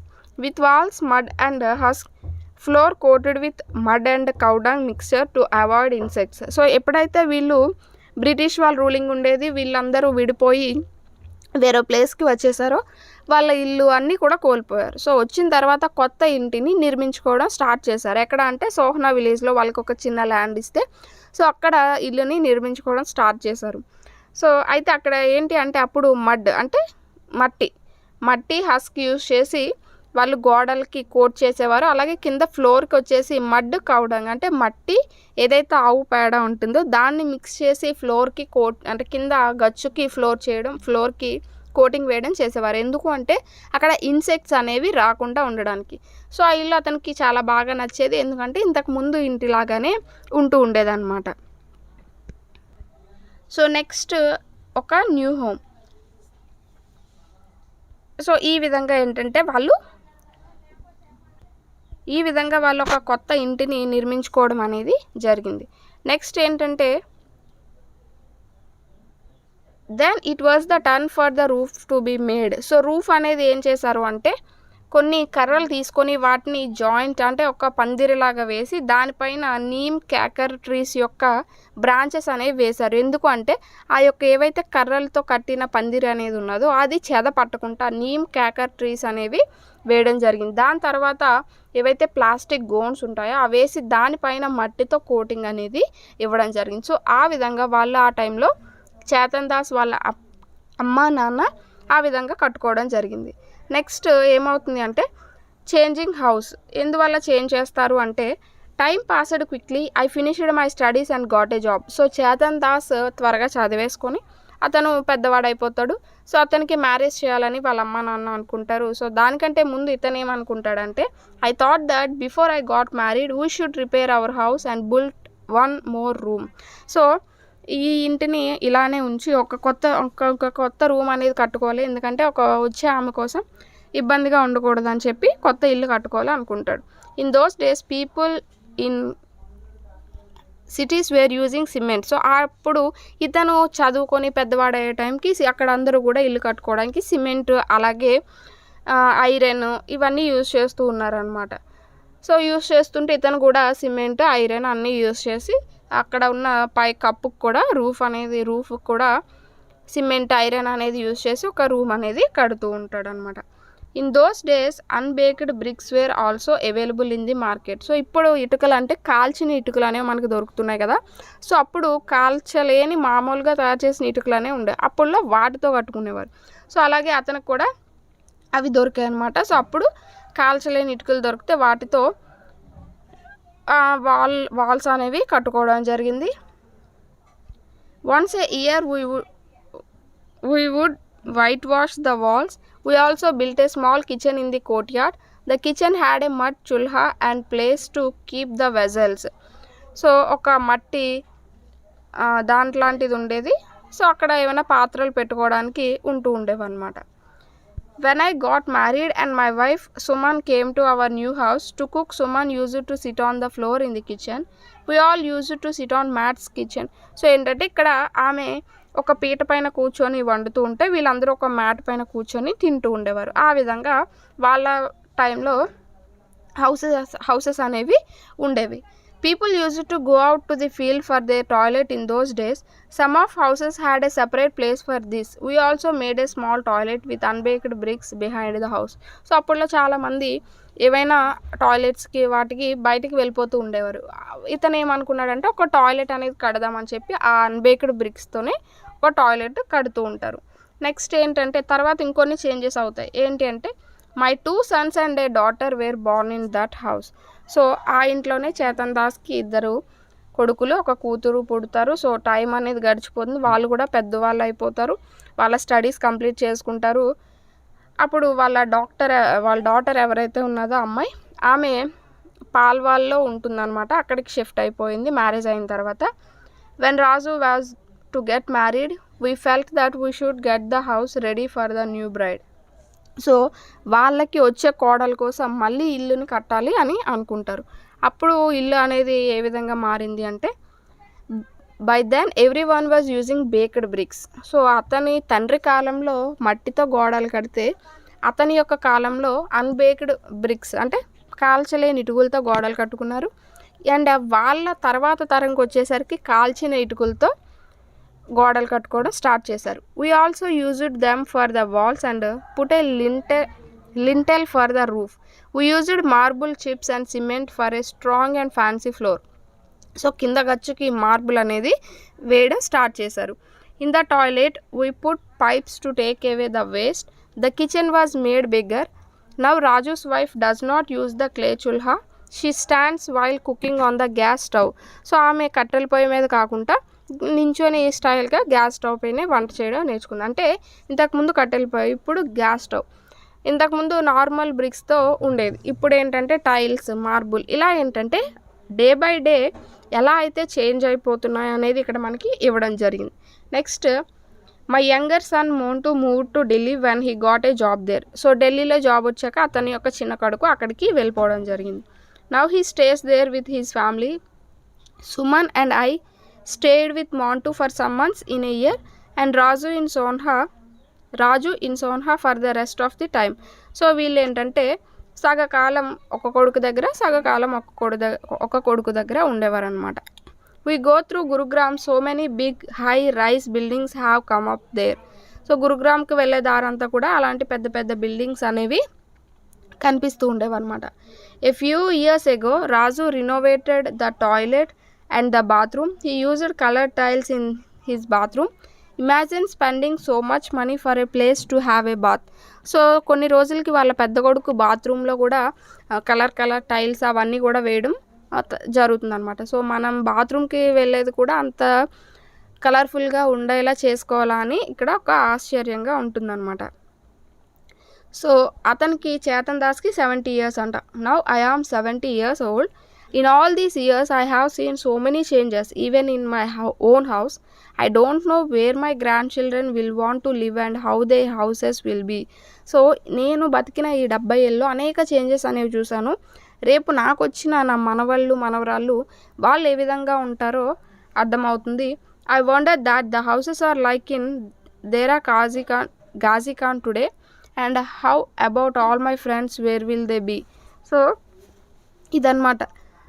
వాళ్ళు ఇప్పుడు తలుచుకుంటే గాజీఖాన్లో హౌసెస్ అనేవి ఎలా ఉంటాయో, సో మా ఫ్రెండ్స్ ఇల్లులు ఎలా ఉంటాయో అని ఇతను తలుచుకుంటూ ఉన్నాడు అనమాట.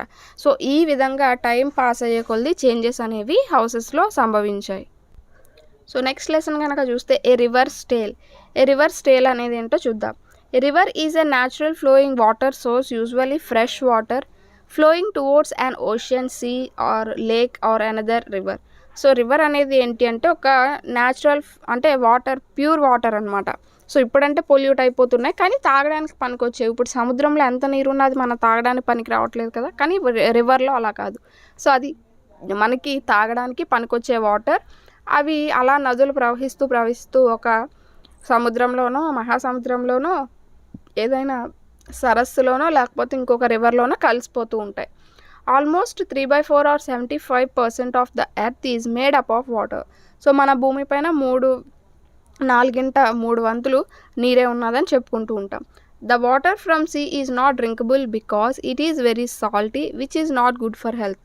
సో అది మనకి ఎంత ఉన్నా తాగడానికి అయితే పనికిరాదు. In the summer season The water level of the water bodies such as river, pond or stream decreases due to evaporation of water. In the rainy season, the water level of the water bodies rises. The water of the ponds freezes in the winter places where the climate conditions are very cold. So ఎండాకాలంలో కనుక చూస్తే ఇవన్నీ ఎండిపోతూ ఉంటాయి, వర్షాకాలంలో అయితే పొంగి పొర్లుతూ ఉంటాయి. అదే చలికాలంలో కనుక చూస్తే గడ్డకట్టుకుపోయి ఉంటూ ఉంటాయి అని చెప్తున్నారు. In some cases A river flows in to the ground and becomes dry at the end of it's course without reaching another body of water. So కొన్నిసార్లు ఏమవుతుందంటే ఈ విధంగా ప్రవహిస్తూ ఏదో ఒక దగ్గర ఆగిపోతుంది, అంతేగాని వెళ్ళి ఎక్కడ కలడానికి ఉండదు. The colour of the water in the river changes when it reaches the city.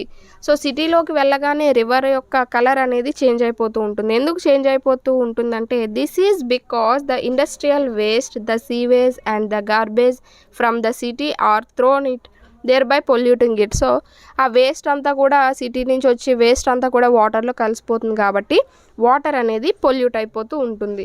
Next, how does a river get polluted. So ఏ విధంగా రివర్ అనేది పొల్యూట్ అయిపోతూ ఉంటుందంటే discharge of industries and domestic work added in to water bodies.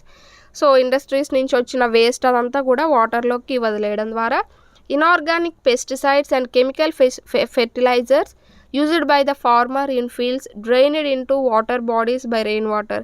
So పొలాల్లో వాడే కొన్ని chemicals కానీ pesticides కానీ వర్షం పడినప్పుడు ఆ వాటర్తో పాటు నదుల్లో కలిసిపోతే మనకి వాటర్ అనేది పొల్యూట్ అయిపోతూ ఉంటుంది. Remains of the dead bodies in some religions poured in water. So కొన్ని మతాలు కొన్ని కులాల్లో ఏంటంటే డెడ్ బాడీస్ అంటే చనిపోయిన శవాల్ని వాటర్స్లోకి వదిలేస్తూ ఉంటారు. వాటి ద్వారా ideal worship, religious and social practice.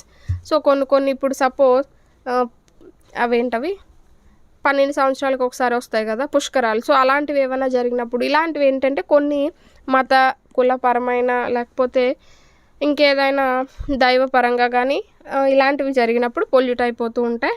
Textile industry, urbanisation, so జనాలు పెరిగిపోవడం వల్ల టెక్స్టైల్ ఇండస్ట్రీ వల్ల ఇలాంటి వాటి వల్ల మనకి వాటర్ అనేది పొల్యూట్ అయిపోతూ ఉంటుంది.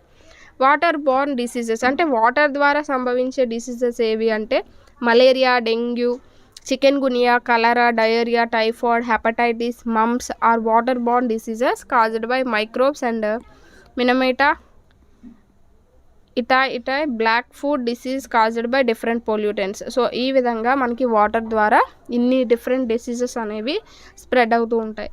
Water get purified by one of the following process. వాటర్ని మనం ఎలా ప్యూరిఫై చేయొచ్చు అంటే మరిగించడం ద్వారా boiling, sedimentation by alum chlorination. Boiling of water అంటే this method kills the harmful germs present in the water. వాటర్లో ఉన్న కొన్ని హార్మ్ఫుల్ జర్మ్స్ని చనిపోయేలా చేస్తుంది బాయిల్ చేయడం వల్ల.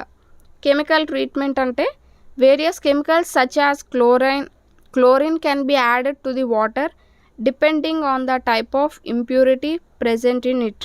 సో కొన్ని కెమికల్స్ యూజ్ చేయడం ద్వారా ఏంటంటే అందులో ఉన్న చెడు అంతా కూడా తీసేయవచ్చు. Next, filtration. Impurities and germs present in the water can be filtered out by using water purifiers. Water purifiers ద్వారా వాటిని వడపోత చేయడం అనమాట. ఈ విధమైన పద్ధతుల ద్వారా మనం వాటర్ని ప్యూరిఫై చేయొచ్చు. నెక్స్ట్ కనుక చూస్తే 14th లెసన్ బసవాస్ ఫామ్. బసవాస్ ఫామ్ అనేది ఏంటి అంటే వాళ్ళకు ఒక ఫామ్ అనేది ఉంటుంది, అందులో ఉల్లిపాయల యొక్క పంట అనేది వేస్తారు. సో పంట స్టార్టింగ్ నుంచి ఎండింగ్ వరకు ఎలా ఉంటుంది ఏంటి అనేది మనకి ఇక్కడ ఇవ్వడం జరుగుతుంది. Story based on a boy named Basava and his father.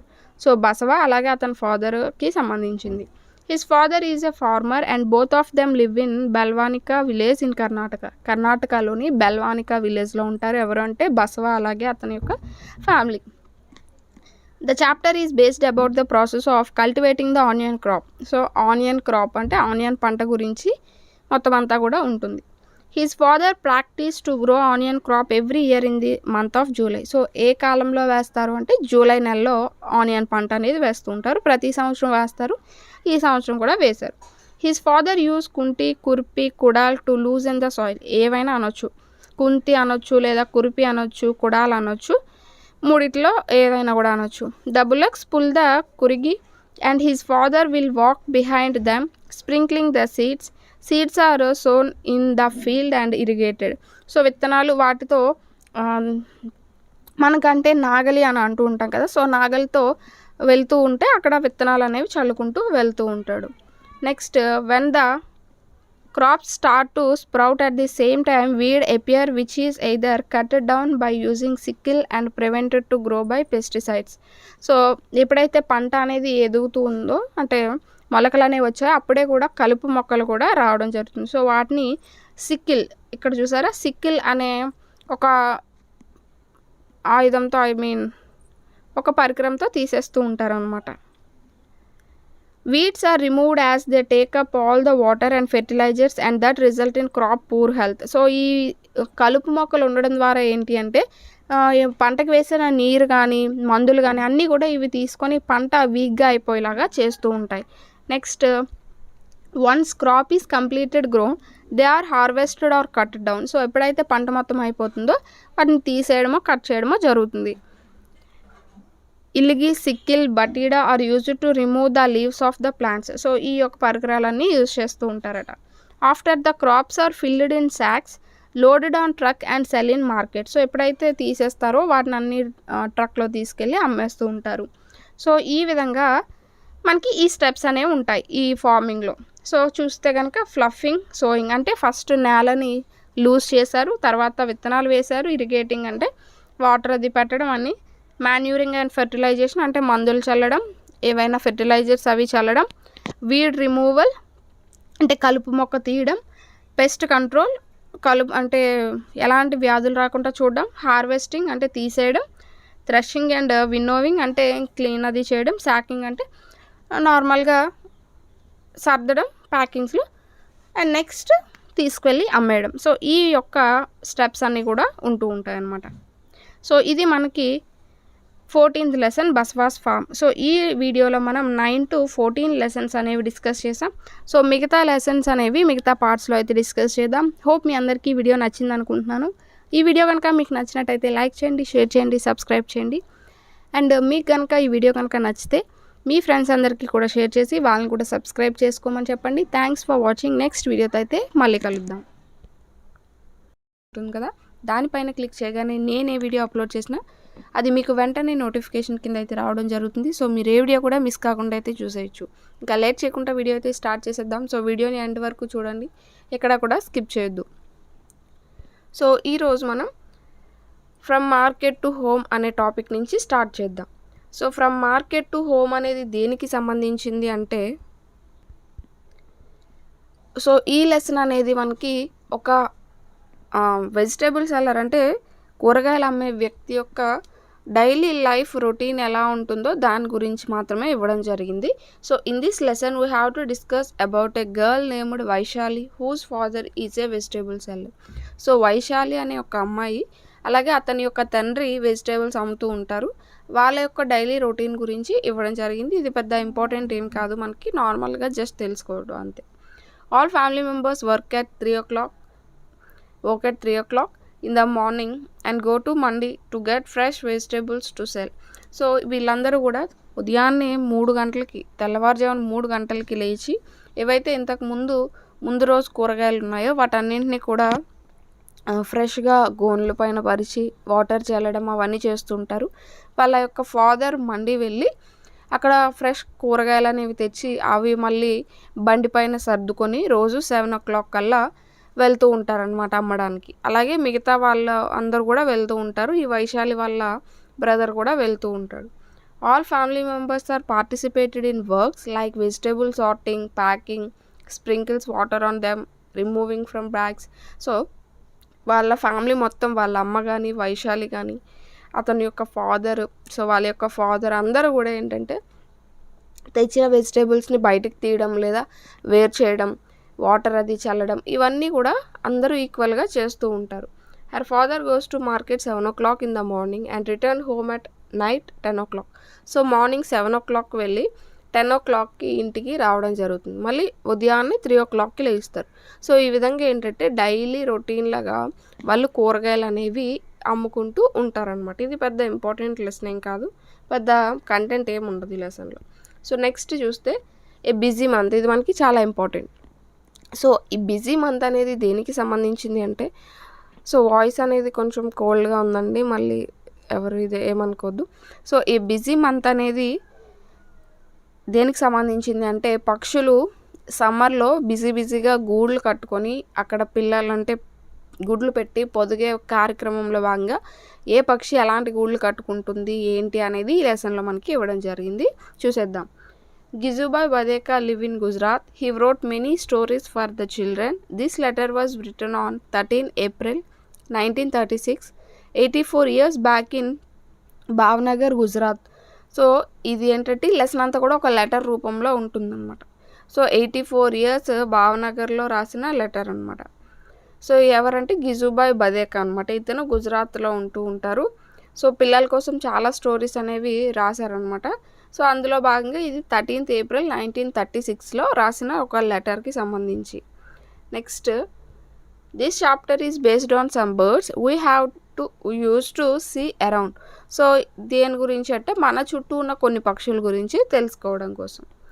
Birds use the nest only to lay their eggs. After the eggs have hatched and the chicks have grown they leave the nest. So ఏంటి అంటే birds నార్మల్గా గూళ్ళు కట్టుకుంటూ ఉంటాయి. So ఆ గూళ్ళలో గుడ్లు పెట్టడం, వాటిని పొదగడం, తర్వాత పిల్లలు అనేవి బయటికి రావడం, తర్వాత అవి కొంచెం పెద్దగా అయిన తర్వాత ఆ గూడిని వదిలి వెళ్ళిపోతూ ఉంటాయి. అలాగే ఇక్కడ ఏ ఏ పక్షులు ఎలాంటి గూళ్ళు కట్టుకుంటాయో చూద్దాం. స్పారో, పిచ్చుక. Sparrow can be found in and around our own house. So మన ఇంట్లోనే షేడ్స్ పైన, సన్ షేడ్ పైన ఇలాంటివన్నీ కూడా అక్కడ పిచ్చుకలు గూళ్ళు పెడుతూ ఉంటాయి. It makes it's NEFT on top of A cupboard behind a mirror on a ledge. So ఏంటంటే కబోర్డ్స్ పైన వాటిపైన గూళ్ళు కట్టుకుంటూ ఉంటాయి. ఈ విధంగా మనకి కనిపిస్తూ ఉంటాయి అన్నమాట పిచ్చుక యొక్క గూళ్ళు. ఎగ్స్ చూసారా, మచ్చలుగా ఉన్నాయి, చిన్నవి. సో ఇలా ఉంటాయి అన్నమాట. Next, pigeon or dove. So pigeon అంటే మనకి పీజియన్ అన్న డవ్ అన్న పావురమే. అయితే పీజియన్కి డవ్కి చేంజెస్ ఏంటో చూద్దాం. Different between them is pigeon is grey or bluish in color while dove is in white color. So ఏంటి అంటే మనకి పీజియన్లో నార్మల్గా వైట్, అలాగే కొంచెం బ్లూయిష్ కలర్లా కనిపిస్తూ ఉంటాయి. ఆ బ్లూగా ఉన్నదాన్ని పీజియన్ అంటాం, వైట్గా ఉన్నదాన్ని మనం డవ్ అని అంటూ ఉంటాం, అంతే. Pigeon make its nest like sparrow and often in old or deserted buildings, while dove makes its nest among the thorn of a cactus plant or in a mehndi ledge. So ఏంటంటే pigeon నార్మల్గా ఏవైనా పాతబడిన ఇల్లు అలాంటి వాటిలోగా కట్టుకుంటూ ఉంటుందన్నమాట. అలాగే Dove అనేది ఒక కాక్టస్ ప్లాంట్ దగ్గర గూడు కట్టుకుంటూ ఉంటుందన్నమాట. సో ఇవి మనకి ఇంపార్టెంట్, అవి ఎక్కడ ఏంటి కట్టుకుంటాయి, సో అలా అనమాట. సన్బర్డ్ కనుక చూస్తే, the sunbird's nest hangs from the branch of a small tree or bush. So ఈ విధంగా ఒక గూడు అనేది దేనికైనా వేలాడుతూ ఉంటుందన్నమాట.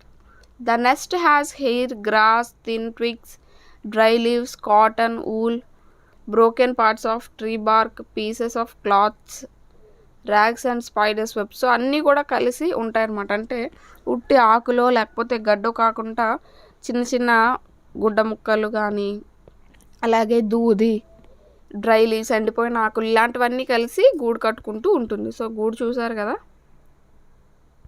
నెక్స్ట్, వీవర్ బర్డ్ కనుక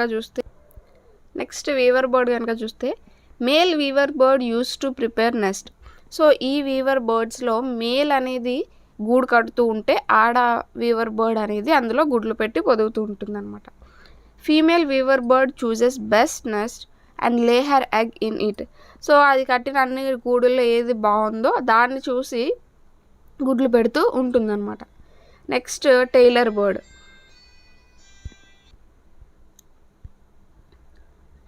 కనుక చూస్తే, tailor bird uses its sharp beak to స్విచ్ together 2 leaves on a bush and lays its egg in fold of leaf.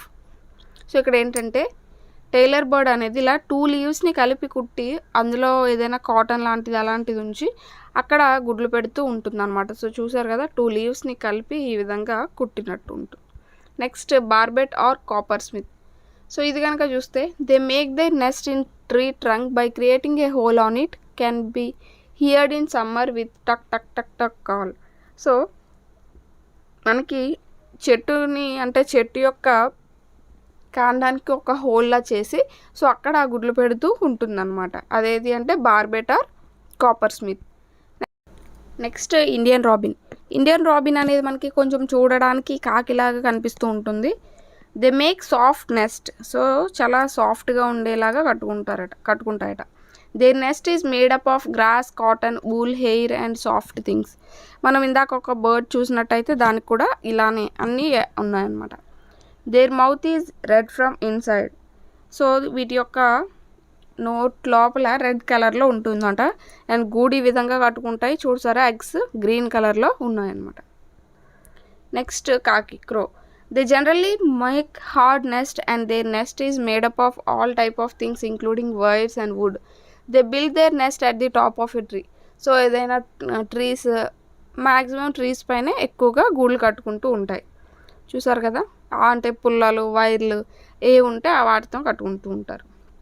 Next cuckoo. Does not make its own nest, they lay their egg in crow's nest. So యాక్చువల్గా ఇవి గూళ్ళు కట్టుకోవు. ఏవైతే నార్మల్గా కాకులు పెట్టే గుడ్లలోనే ఇవి కూడా గుడ్లు పెడుతూ ఉంటాయి అన్నమాట నెస్ట్లోనే. సో కాకే వాటిని పొదుగుతుంది, పెద్దయ్యాక అవి ఎగిరిపోతూ ఉంటాయి. సో ఆ విధంగా ఉంటాయన్నమాట. నెక్స్ట్ ఇక్కడ కనుక చూస్తే కొన్ని బర్డ్స్ యొక్క కాళ్ళని ఇవ్వడం జరిగింది. అంటే ప్రతి బర్డ్కి కూడా ఒక different type of body structure అనేది ఉంటూ ఉంటుంది. ఎందుకు అంటే ఇక్కడ చూస్తే ఇక్కడ కనిపించేది మనకి ఒక కాలు చూసారా, టు స్విమ్ ఇన్ వాటర్, అంటే వాటర్లో స్విమ్ చేయడానికి అనువుగా ఉన్నది. అలాగే to hold the tree branches. So ఇక్కడ కనుక చూస్తే బ్రాంచెస్ ఎగిరినప్పుడు ఎగిరి బ్రాంచెస్ని పట్టుకోవడానికి వీలుగా ఇక్కడ ఇచ్చారు. నెక్స్ట్ చూస్తే ఇది ఈగల్ది మేబీ టు క్యాచ్ ది ప్రే, అంటే ఏదైనా వేటాడడానికి వేటినైనా పట్టుకోవడానికి చీల్చి తినడానికి ఈ విధంగా ఉంటాయి. నెక్స్ట్ ఇక్కడ చూస్తే టు క్లైమ్ ద ట్రీస్, చెట్లు ఎక్కడానికి అనమాట. ఇది to walk on the land. So నార్మల్గా ల్యాండ్ పైన నడవడానికి. ఈ విధంగా ఏంటంటే డిఫరెంట్ టైప్స్ ఆఫ్ లెగ్స్ అనేవి మనకి బర్డ్స్లో కనిపిస్తున్నాయి. నెక్స్ట్ చూస్తే snakes have sharp curved teeth but they do not chew their food. Snakes always swallow their food whole. So వీటికి 2 కూరలు అనేవి ఉంటాయి కానీ వాటితో ఆహారాన్ని కొరికి తినవు. పాములు అనేవి డైరెక్ట్గా మింగేస్తూ ఉంటాయన్నమాట. Squirrels front teeth keep growing through out their life. So అంటే ఉడతలకి వాటి యొక్క ముందు పళ్ళు అనేవి లైఫ్ లాంగ్ ఎదుగుతూనే ఉంటాయట. They have to keep gnawing on things to keep their teeth from becoming too long. So వాటిని తింటూ ఉంటాయి. సో అవి ఏంటి అంటే అలా తింటూ ఉండడం వల్ల ముందు పళ్ళు అనేవి కొంచెం కొంచెంగా అరుగుతూ ఉంటాయి, లేదంటే అలా పెరిగిపోతూనే ఉంటాయి కదా. సో ఏంటంటే తినేటప్పుడు కొంచెం కొంచెంగా పళ్ళు అనేవి అరుగుతూ ఉంటాయి అన్నమాట. నెక్స్ట్ చూస్తే పక్షుల యొక్క ముక్కులు. సో ఇవి ముక్కులు అనొచ్చు, నోరులు అనొచ్చు, 2 కూడా మనకు కలిసే ఉంటూ ఉంటాయి పక్షులకి. సో ఇక్కడ కనుక చూస్తే ఈ విధమైన ముక్కు చూస్తే to treat and eat meat. So అది ఎలా అంటే మనం ఏదైనా వేటాడినప్పుడు చీల్చుకొని తినడానికి అనువుగా ఉన్నది. అండ్ నెక్స్ట్ ఇది చూస్తే to make holes in wood and trees trunks. So చెట్ల యొక్క బెరడు పైన హోల్స్ పెట్టి అక్కడ ఉండడానికి లేకపోతే ఆహారాన్ని నిల్వ చేసుకోవడం అలాంటివన్నీ చేస్తూ ఉంటాయి. To suck nectar from flowers. So ఇది ఎలా అంటే ఫ్లవర్స్ నుంచి ఆ యొక్క తేనె తీసుకోవడానికి అనువుగా. ఇది చూస్తే to find insects and worms from mud and shallow water. So water నుంచి కానీ ఏదైనా బురద నుంచి కానీ ఇన్సెక్ట్స్, చేపలు అలాంటివి తినడానికి షార్ప్గా అంటే ఒక ఫిల్టర్ లాగా పనిచేస్తూ ఉంటాయి. To break and crush seeds. So సీడ్స్ని ముక్కలు చేసి నమలడానికి అదే తినడానికి. నెక్స్ట్ కాకి to cut and eat many kinds of food. So ఎలాంటిదైనా కాకి ఎలాంటి ఫుడ్ అయినా తింటూ ఉంటుంది అనమాట. సో ఈ విధంగా మనకి ఈ లెసన్ అంతా కూడా బర్డ్స్ గురించి ఇవ్వడం జరిగింది. నెక్స్ట్ లెసన్ కనుక చూస్తే Nandita in Mumbai. So Nandita in Mumbai అనేది దేనికి సంబంధించింది అంటే నందిత అనే అమ్మాయి వాళ్ళ అమ్మగారికి బాగాలేదని ముంబై వాళ్ళ మామగారి ఇంటికి వెళ్తూ ఉంటుందన్నమాట. అంటే హాస్పిటల్ ట్రీట్మెంట్ కానీ వెళ్తూ ఉంటుంది. సో వాళ్ళ మామగారు ఒక బస్తీలో ఉంటారనమాట. అంటే ముంబైలో ఉంటాయి కదా సో స్లమ్ ఏరియాస్, అలాంటి ఒక స్లమ్ ఏరియాలో ఉంటూ ఉంటారు.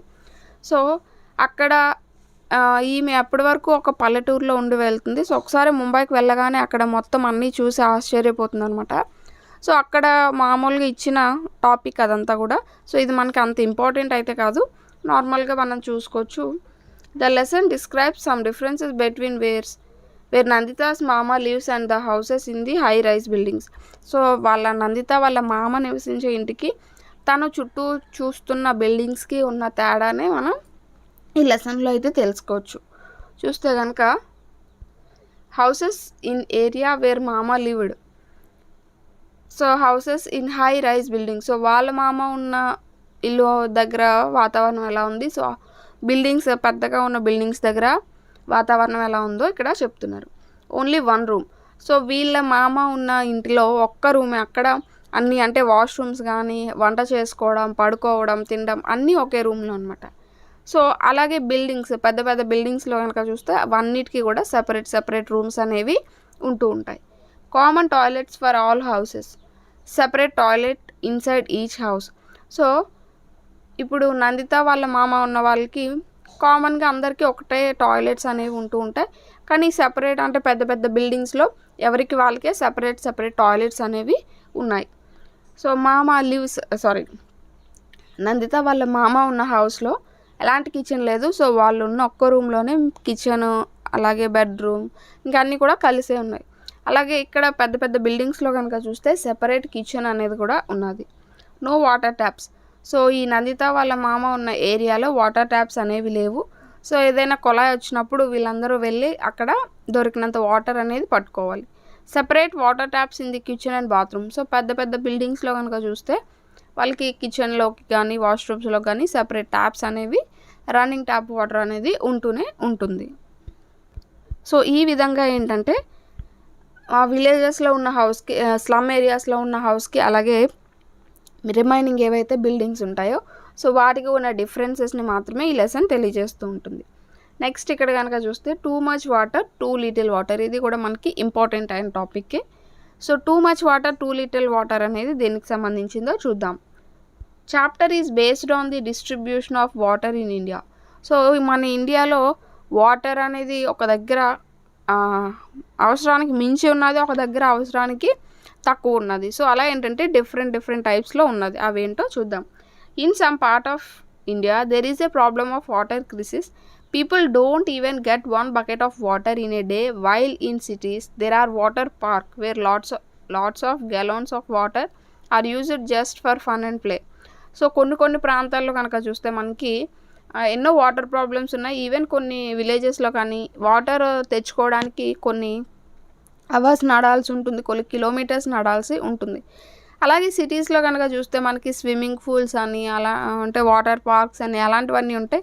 సో అక్కడ మనకి లాట్స్ ఆఫ్ వాటర్ అనేది అవైలబుల్గా ఉంటుంది.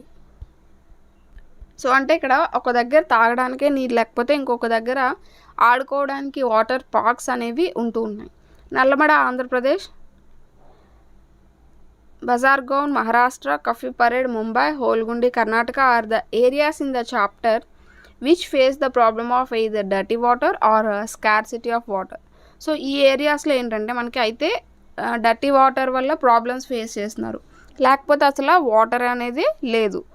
Nowadays many people get sick due to diarrhoea and vomiting because of dirty water. So మనం పొల్యూషన్ అంటే కలుషితం అయిన వాటర్ తాగడం వల్ల మనకి వాటర్ బేస్డ్ వ్యాధులు అనేవి కలరా కానీ డయేరియా, టైఫాయిడ్ ఇలాంటివి చాలా మనకి వస్తూ ఉంటాయి. When we have diarrhoea and vomiting we lose a lot of water from our body. We should drink a lot of water when this happens. We should also mix some salt and sugar in the water. So మనకి diarrhoea కనుక వచ్చినట్టయితే ఎక్కువ వాటర్ని loss అయిపోతూ ఉంటాం కాబట్టి మనం ఎక్కువ వాటర్ అనేది తీసుకుంటూ ఉండాలి. సో అలాగే ఆ తీసుకున్న వాటర్లో సాల్ట్, షుగర్ అనేది యాడ్ చేసుకొని తాగుతూ ఉండాలన్నమాట. For this, mix 1 teaspoon sugar and a pinch of salt in 1 glass of boiled and cooled water. Taste it to make sure that there is not too much salt. The water should not taste saltier than our tears. So ఈ విధంగా మనం ఒక spoon sugar, ఒక కొంచెం salt కనుక వేసుకుంటే అది మనకి అంత సాల్టీగా అనిపించదు, తాగడానికి ఈజీగా ఉంటుంది. When a person has diarrhea and vomiting, the water must be sipped slowly by them. Light food must be taken. So ఎక్కువ ఫుడ్ తినుకుంటా వాటర్ అనేది కాఫీ తాగినట్టు సిప్గా తాగుతూ ఫుడ్ అనేది లైట్గా తీసుకోవాలట. Babies should continue to take their mother's milk as this good for them. It is also necessary to take some medicines. They can also be home made remedies. So నార్మల్గా చిన్నపిల్లలు అయితే వాళ్ళ తల్లి యొక్క పాలు అనేవి తాగుతూనే ఉండాలి. అండ్ మన ఇంటి దగ్గరే ఉండే కొన్ని చిట్కాల ద్వారా వీటిని తగ్గించుకోవచ్చు అని చెప్తున్నారు. If the diarrhoea does not stop, it is important to get the advice of a doctor. Some other diseases related to water is cholera. So ఒకవేళ డయేరియా అప్పటికి తగ్గకపోతే మనం డాక్టర్ దగ్గరికి వెళ్ళి అతని యొక్క అడ్వైస్ అనేది తీసుకోవాలి. కలరా వల్ల కనుక చూసుకుంటే, సో కలరా కూడా మనకి ఇలాంటి వాటర్ పొల్యూట్ అయిన వాటర్ ద్వారానే వస్తూ ఉంటుందన్నమాట. నెక్స్ట్ ఇక్కడ too little water or no water. This was nothing new for the people in the Holgundi area of Karnataka. So ఇది హోల్గుండి కర్ణాటకలో ఉన్న హోల్గుండి ప్రజలకి పెద్ద విషయం ఏం కాదంటే వాళ్ళకి ఎప్పుడు కూడా నీటి కొరత అనేది ఉంటూ ఉంది. The wells would have some water in only in rainy days. The village panchayat was worried. This panchayat had some special members, children. The children's panchayat was called Bhima Sangh. So ఇక్కడ ఏంటంటే పంచాయతీలో only children అనే వాళ్ళే ఉంటారట. So వాళ్ళ పంచాయతీ యొక్క name భీమా సంఘ్ అనేది. అయితే ఇక్కడ వర్షాలు పడినప్పుడు ఈ విలేజ్లో కొన్ని బావుల్లో వాటర్ అనేది ఉంటుందట. The village don't have water crisis problem earlier. Some of the elders recalled that upon the hill there used to be a water tank. The tank would fill with water when it rained.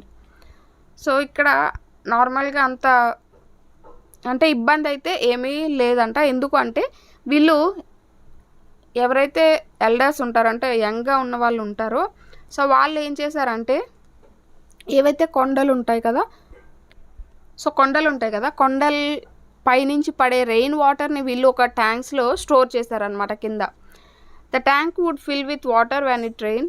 There used to be fish in the tank and greenery around it. Those days even the village wells and the pond used to have enough water. On hearing this, the Bhima Sangh decided that they would first look for that tank. The tank was on the hill. They found that the tank was full of mud and stones now. The tank had many cracks. There were no trees and grass. The children said, "We must clean the tank and make the area green again." So వాళ్ళు కట్టిన ట్యాంక్లో ఏంటంటే ఫుల్గా మొత్తం మట్టి అదంతా చేరుకుపోయింది కాబట్టి first దాన్ని క్లీన్ చేయాలి అని చెప్పి వీళ్ళందరూ అనుకుంటారనమాట. సో క్లీన్ చేయాలని చెప్పి దాన్ని క్లీన్ చేస్తూ ఉంటారు. సో ఇది మనకి two much water, too little water అనే దానికి సంబంధించి. Abdul in the garden. So Abdul in the garden అనేది దేనికి సంబంధించింది అంటే, సో ఒక పిల్లవాడు గార్డెన్లో మొక్కలు నాటుతూ ఉంటాడు. సో ఆ సందర్భంలో మనకి లెసన్ అనేది కంటిన్యూ అవుతూ ఉంటుంది. This chapter is based on the basic understanding of the roots of plants. So plants యొక్క రూట్స్ గురించి తెలియజేసేదే మనకి ఈ లెసన్. అసలు రూట్ అంటే ఏంటంటే, ఈ రూట్ పైన లాస్ట్ సీటెట్లో మనకి బిట్ అనేది వచ్చిందంటే రూట్ ఏ పనులు చేస్తూ ఉంటుంది. సో సీటెట్కి సంబంధించిన పేపర్ కూడా మనం డిస్కస్ చేద్దాం. సో అప్పుడే మీకు పేపర్లో బిట్ అనేది డైరెక్ట్గా వస్తుందా, అప్లికేషన్ మెథడ్లో వస్తుందా ఏంటనేది మీకు కూడా తెలుస్తూ ఉంటుంది కదా. So the root of A plant is the part that is buried in the soil. Roots are always under the soil, though sometimes roots can be above the ground. This is called an aerial root. For example, banyan tree root. Example of roots are carrot, beetroot, turnip, radish, sugar beet, sweet potato. So ఇవన్నీ కూడా ఏంటంటే roots అనేవి ఏంటంటే మనకి భూమి కింద ఉంటాయి, అంటే భూమి కింద మట్టిలో ఉంటూ ఉంటాయి. సో అది ప్లాంట్కి కావాల్సిన అన్ని మినరల్స్ని కూడా, వాటర్ని, మినరల్స్ అన్నిటిని కూడా అందిస్తూ ఉంటుంది అనమాట. సో మనకి బయటకు కనిపించే కొన్ని వేర్లు కూడా ఉంటాయి, వాటిని మనం ఏరియల్ రూట్స్ అని అంటూ ఉంటాం. సపోజ్ మనకి మర్రి చెట్టు ఊడలు అనేవి, అలాగే వాటి వేర్లు అనేవి బయటికి కనిపిస్తూ ఉంటాయి. అలాగే మనం ఈ వేర్ల యొక్క వీళ్ళకి ఎగ్జాంపుల్ కింద చెప్పుకోవచ్చు అంటే carrot, beetroot, radish, turnip, sweet potato, sugar beat ఇవన్నీ కూడా చెప్పుకుంటూ ఉండొచ్చు. లాస్ట్ టైం మనకి బిట్ అనేది ఏ విధంగా వచ్చిందంటే రూట్ చేసే పనులు ఏంటి అని, అంటే మినరల్స్ని అందించడం, మినరల్స్ని వాటర్ని అందించడం, అలాగే మొక్కకి సపోర్ట్ ఇవ్వడం అని ఇచ్చారు. అండ్ నెక్స్ట్ మొక్కకి సాయిల్ని కూడా అందిస్తుంది అని ఇవ్వడం జరిగింది.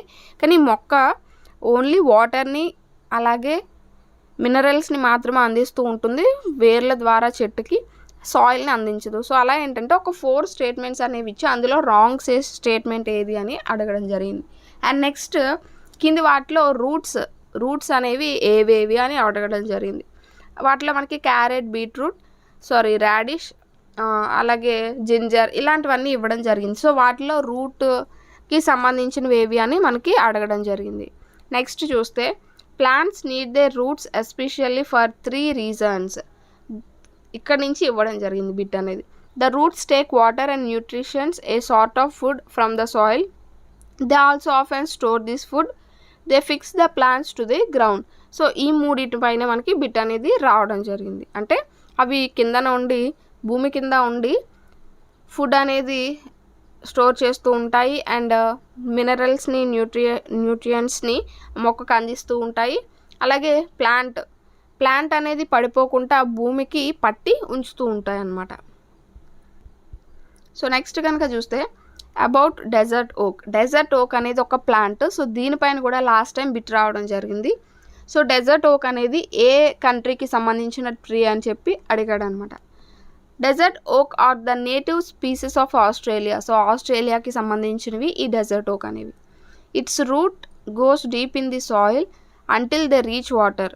సో ఎంత అంటే వాటర్ ఎక్కడుందో అక్కడ వరకు కూడా ఇవి వెళ్తూ ఉంటాయి అన్నమాట వీటి యొక్క roots. They store water in their trunk. So వాటి యొక్క కాండంలో వాటర్ని నిల్వ చేసుకుంటూ ఉంటాయట. When there was no water in the desert, the local people used to put a thin pipe into the trunk of the tree to drink water.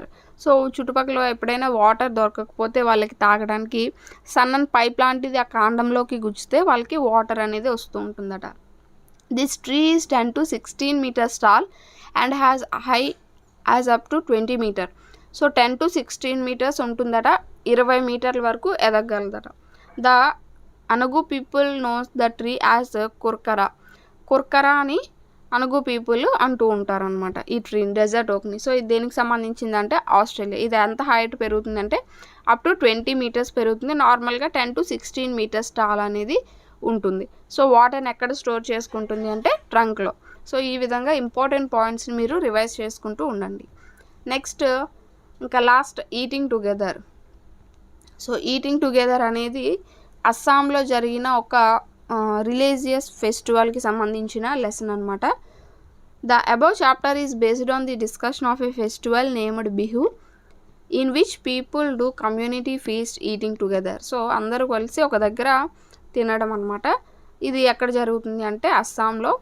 దాని యొక్క festival పేరు ఏంటి అంటే Bihu. Magh Bihu is celebrated on 14th and 15th January. The first and second Magh according to Assamese calendar. So నార్మల్గా అయితే January 14th, 15th మనం సంక్రాంతి జరుపుకుంటూ ఉంటాం కదా. వీళ్ళు ఏంటంటే మాఘ్ బిహు అనేది జరుపుకుంటూ ఉంటారు. అండ్ వాళ్ళ క్యాలెండర్ ప్రకారం ఏంటంటే 1st, 2nd Magh. So 1st, 2ndలో మాఘ మాసంలో 1st, 2nd జరుపుకుంటారనమాట. Bihu is the national festival of Assam. Celebrate 3 times in the year. Magh in January, Bhog in April and Kati in October. So Magh అనేది జాన్వరిలోని, బొహాగ్ అనేది ఏప్రిల్లోని, కాటి అనేది అక్టోబర్లోని ఇయర్కి 3 times జరుపుకుంటూ ఉంటారట. Bihu is celebrated because new rice crops are harvested. So పంట అనేది చేతికొచ్చిన ఆనందంలో ఈ యొక్క పండుగ జరుపుకుంటూ ఉంటారనమాట. Next it is the Assamese celebration of Makar Sankranti. So Assamese వాళ్ళు మకర్ సంక్రాంతి అని అంటూ ఉంటారు. Next the first day of Bihu is called Uruka, where people have a community feast and build a temporary shed made of bamboo called బేలాగర్ and Meji, a structure made of wood or tree leaves that is to be burnt. So first Uruka అనేది జరుగుతూ ఉంటుంది. దీంట్లో భాగంగా ఏంటంటే అందరూ ఒక దగ్గర చేరి ఈ విధంగా అయితే గడ్డితోనో లేకపోతే వెదురుతోనో లేకపోతే కర్రలతోనో ఈ విధమైన బేలాగర్ ఆర్ మేజీ అని అంటూ ఉంటారు. సో వీటిని తయారు చేస్తూ ఉంటారనమాట. అయితే ఇవి దేనికి అంటే మనకు కాల్చడానికి, అంటే ఇప్పుడు సపోజ్ మనం భోగి మంట ఎలా వేసుకుంటామో అలా అనమాట. ఈ విధంగా చేస్తూ ఉంటారు. Next food served in Bihu are Bora Chewa both the varieties of sticky rice in Assam. So Bora Chewa అనేవి ఏంటి అంటే రైస్ అనమాట. అస్సాంలో ఒక rice name. Roasted sweet potatoes, meat, fish, vegetables, tea and pitha a type of rice cake. So pitha అనేది ఒక రైస్తో చేసిన కేక్ లాంటిది అనమాట. సో ఇవన్నీ కూడా మనకి వాళ్ళ యొక్క తినడంలో భాగంగా ఈ యొక్క అన్నీ కూడా పార్ట్ కింద ఉంటాయి. In night they prepare chewa rice in a vessel. They will light a fire and boil the water in the big tawa. On this vessel they will put the kadai containing soaked rice and cover it with banana leaves. After some time the cheva rice will be cooked and ready to eat. So ఏంటి అంటే నార్మల్గా పొయ్యి అనేది వెలిగించి దానిపైన ఒక పెద్ద కడాయి అనేది పెట్టి ఆ రైస్ అనేవి ఉడికించరు. సోక్ చేస్తారంటే నానబెట్టిన రైస్ అనేది ఆ పెనంలో వేసి వాటిపైన అరిటాకులు అనేవి వేస్తూ ఉంటారట. అది కొంత సమయానికి ఆ రైస్ అనేది ఉడికిపోతుందట. The women were dressed in yellow. They wore beautiful mekhela chador. So వాళ్ళు ఎల్లో కలర్ డ్రెస్ అనేది వేసుకుంటూ ఉంటారనమాట. The drums started to play and everyone started to sing and dance around once the బేలాగర్ was set on fire. So ఎప్పుడైతే ఇందాక మనం చూసాం కదా ఒక హట్ లాంటిది ఉన్నది కదా బేలాగర్ అనేది. సో దాన్ని మంట పెట్టినప్పుడు అందరూ కూడా డ్యాన్స్ చేస్తూ పాటలు పాడుతూ ఉంటారట. On the next day in early morning Meji also enlighten. So Meji అనేది మనకి కర్రలతో చూసాం కదా, ఈ విధంగా పొడుగ్గా కర్రలు పేర్చినట్టుంది. సో అది కూడా నెక్స్ట్ డే కాల్ చేస్తారు. The celebrations also feature traditional Assamese games such as Tekeli Bhonga అంటే pot breaking and buffalo fighting.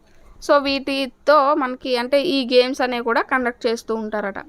Other harvesting festivals of India. నార్మల్గా ఇప్పుడు అస్సాంలో మనం మకర సంక్రాంతి ఎలా జరుపుకుంటామో అక్కడ వాళ్ళు సంక్రాంతి అనేది ఆ విధంగా జరుపుకున్నారు బిహు అనే పండుగ ద్వారా. సో ఇక్కడ Makar Sankranti in January India. మన ఇండియాలో ఒక్కొక్క స్టేట్లో ఎలా జరుపుకుంటారు. నార్మల్గా తెలుగు రాష్ట్రాల్లో అయితే జనవరిలో మకర సంక్రాంతి అనే పేరుతో జరుపుకుంటారు. Pongal in January Tamil Nadu. Holi in మార్చ్లో హోలీ అనేది జరుపుకుంటారు. Baisakhi in April. Rongali Bihu in April. Hareli in July August. ఛత్తీస్గఢ్లో హరేలీ అనేది జూలై ఆగస్ట్లో జరుపుకుంటూ ఉంటారు. Onam in August September Kerala. Onam అనేది కేరళకు సంబంధించింది. ఆగస్ట్ సెప్టెంబర్లో జరుపుకుంటూ ఉంటారు. నౌకాయ్ అనేది ఒరిస్సా ఆగస్ట్ సెప్టెంబర్లో జరుపుతారు. కుట్ ఫెస్టివల్ అనేది మణిపూర్లో నవంబర్లో జరుపుతూ ఉంటారు. టోకు among in November. So west బెంగాల్లో టోకు అనేది జరుపుకుంటూ ఉంటారు. సో ఇది ఇవాళ మన లెసన్కి సంబంధించి. సో హోప్ ఈ వీడియో మీ అందరికీ నచ్చింది అనుకుంటున్నాను. ఇవి మనం పార్ట్స్ కింద చేసుకోవడానికి గల కారణం ఏంటంటే చాలా ఎక్కువ 27 లెసన్స్, ఆల్మోస్ట్ 27 లెసన్స్ అనమాట. సో అందుకనే మనం పార్ట్స్ కింద అయితే చేసుకున్నాం. సో ఇంకా 7 లెసన్స్ అనేవి మనకి రిమైనింగ్ బ్యాలెన్స్ ఉన్నాయి. ఇది కంప్లీట్ అయిపోయిన తర్వాత మనం పెడగాగి అంటే ఇంగ్లీష్ అలాగే మ్యాథ్స్ ఈవీఎస్కి సంబంధించిన పెడగాగి లెసన్స్ అయితే కూడా కంటిన్యూ చేద్దాం. వాటితో పాటు కంటెంట్ కూడా వీడియోస్ అనేవి చేసుకుంటూ వెళ్దాం. ఏవైతే దసరా నవరాత్రులు ఉన్నాయో సో ఈ డేస్ తప్పితే మనకి తర్వాత రెగ్యులర్గా వీడియోస్ అనేవి ఖచ్చితంగా డేకి 3-4 కూడా పోస్ట్ చేస్తూ ఉంటాం. సో ఎవరు కూడా మిస్ అవ్వద్దు అండ్ కంగారు పడొద్దు. వీడియోస్ అనేవి డైలీ వస్తూ ఉంటాయి. సో కొన్ని ప్రాబ్లమ్స్ వల్ల వీడియోస్ అనేవి అప్లోడ్ చేయలేకపోతున్నాను, అర్థం చేసుకోగలరు. సో ఏంటి అంటే ఇది ఇవాళ మన వీడియో. హోప్ మీ అందరికీ ఈ వీడియో నచ్చింది అనుకుంటున్నాను. నచ్చితే కనుక లైక్ చేయండి, షేర్ చేయండి, సబ్స్క్రైబ్ చేయండి. అండ్ మీకు నచ్చినట్టయితే మీ ఫ్రెండ్స్కి కూడా షేర్ చేసి వాళ్ళని కూడా సబ్స్క్రైబ్ చేసుకోమని చెప్పండి. నెక్స్ట్ వీడియోతో అయితే మళ్ళీ కలుద్దాం. థ్యాంక్స్ ఫర్ వాచింగ్ అయితే రావడం జరుగుతుంది. సో మీరు ఏ వీడియో కూడా మిస్ కాకుండా అయితే చూసేయచ్చు. ఇంకా లేట్ చేయకుండా వీడియో అయితే స్టార్ట్ చేసేద్దాం. సో మనకి 21st చాప్టర్ వచ్చేసి food and fun. So food and fun అనేది దేనికి సంబంధించింది అంటే కొంతమంది పిల్లలు వాళ్ళ యొక్క పేరెంట్స్ అనేవాళ్ళు అంటే వాళ్ళు సిక్కులు అనమాట. సో వాళ్ళ యొక్క పేరెంట్స్ గురుద్వారాలో లంగర్ అంటే కిచెన్ ఉంటుంది కదా, అంటే చాలా ఎక్కువ మందికి అంటే థౌజండ్స్ ఆఫ్ మెంబర్స్కి అక్కడ సర్వ్ చేస్తూ ఉంటారనమాట. ఫ్రీగా ఫుడ్ అనేది సర్వ్ చేస్తూ ఉంటారు. సో అక్కడ ఎలాంటి క్యాస్ట్ డిస్క్రిమినేషన్స్ కానీ, సో రిలీజియన్ కానీ ఇలాంటివి ఏమీ పట్టించుకోకుండా ఎంతమంది ఉన్నా అంతమందికి కూడా ఫుడ్ అనేది సర్వ్ చేస్తూ ఉంటారనమాట. సో దాని గురించి సంబంధించింది ఈ లెసన్ అంతా కూడా. సో చూద్దాం. In this chapter we have to discuss about the kitchen named langar in gurudwara. So గురుద్వారాలో అందరూ కలిసి ఒకే దగ్గర భోంచేసే ప్రదేశాన్ని లంగర్ అని అంటూ ఉంటారు. In this chapter children go to gurdwara with friends to observe the situations. So కొంతమంది పిల్లలు కలిసి వాళ్ళ యొక్క ఫ్రెండ్స్ వచ్చిన సందర్భంగా గురుద్వారాకి వెళ్తారు. అక్కడ ఉన్న సిచ్యువేషన్స్ అన్నీ కూడా అబ్జర్వ్ చేస్తూ ఉంటారు. Children who are studying in hostel did not like the food but they enjoy eating together with all children.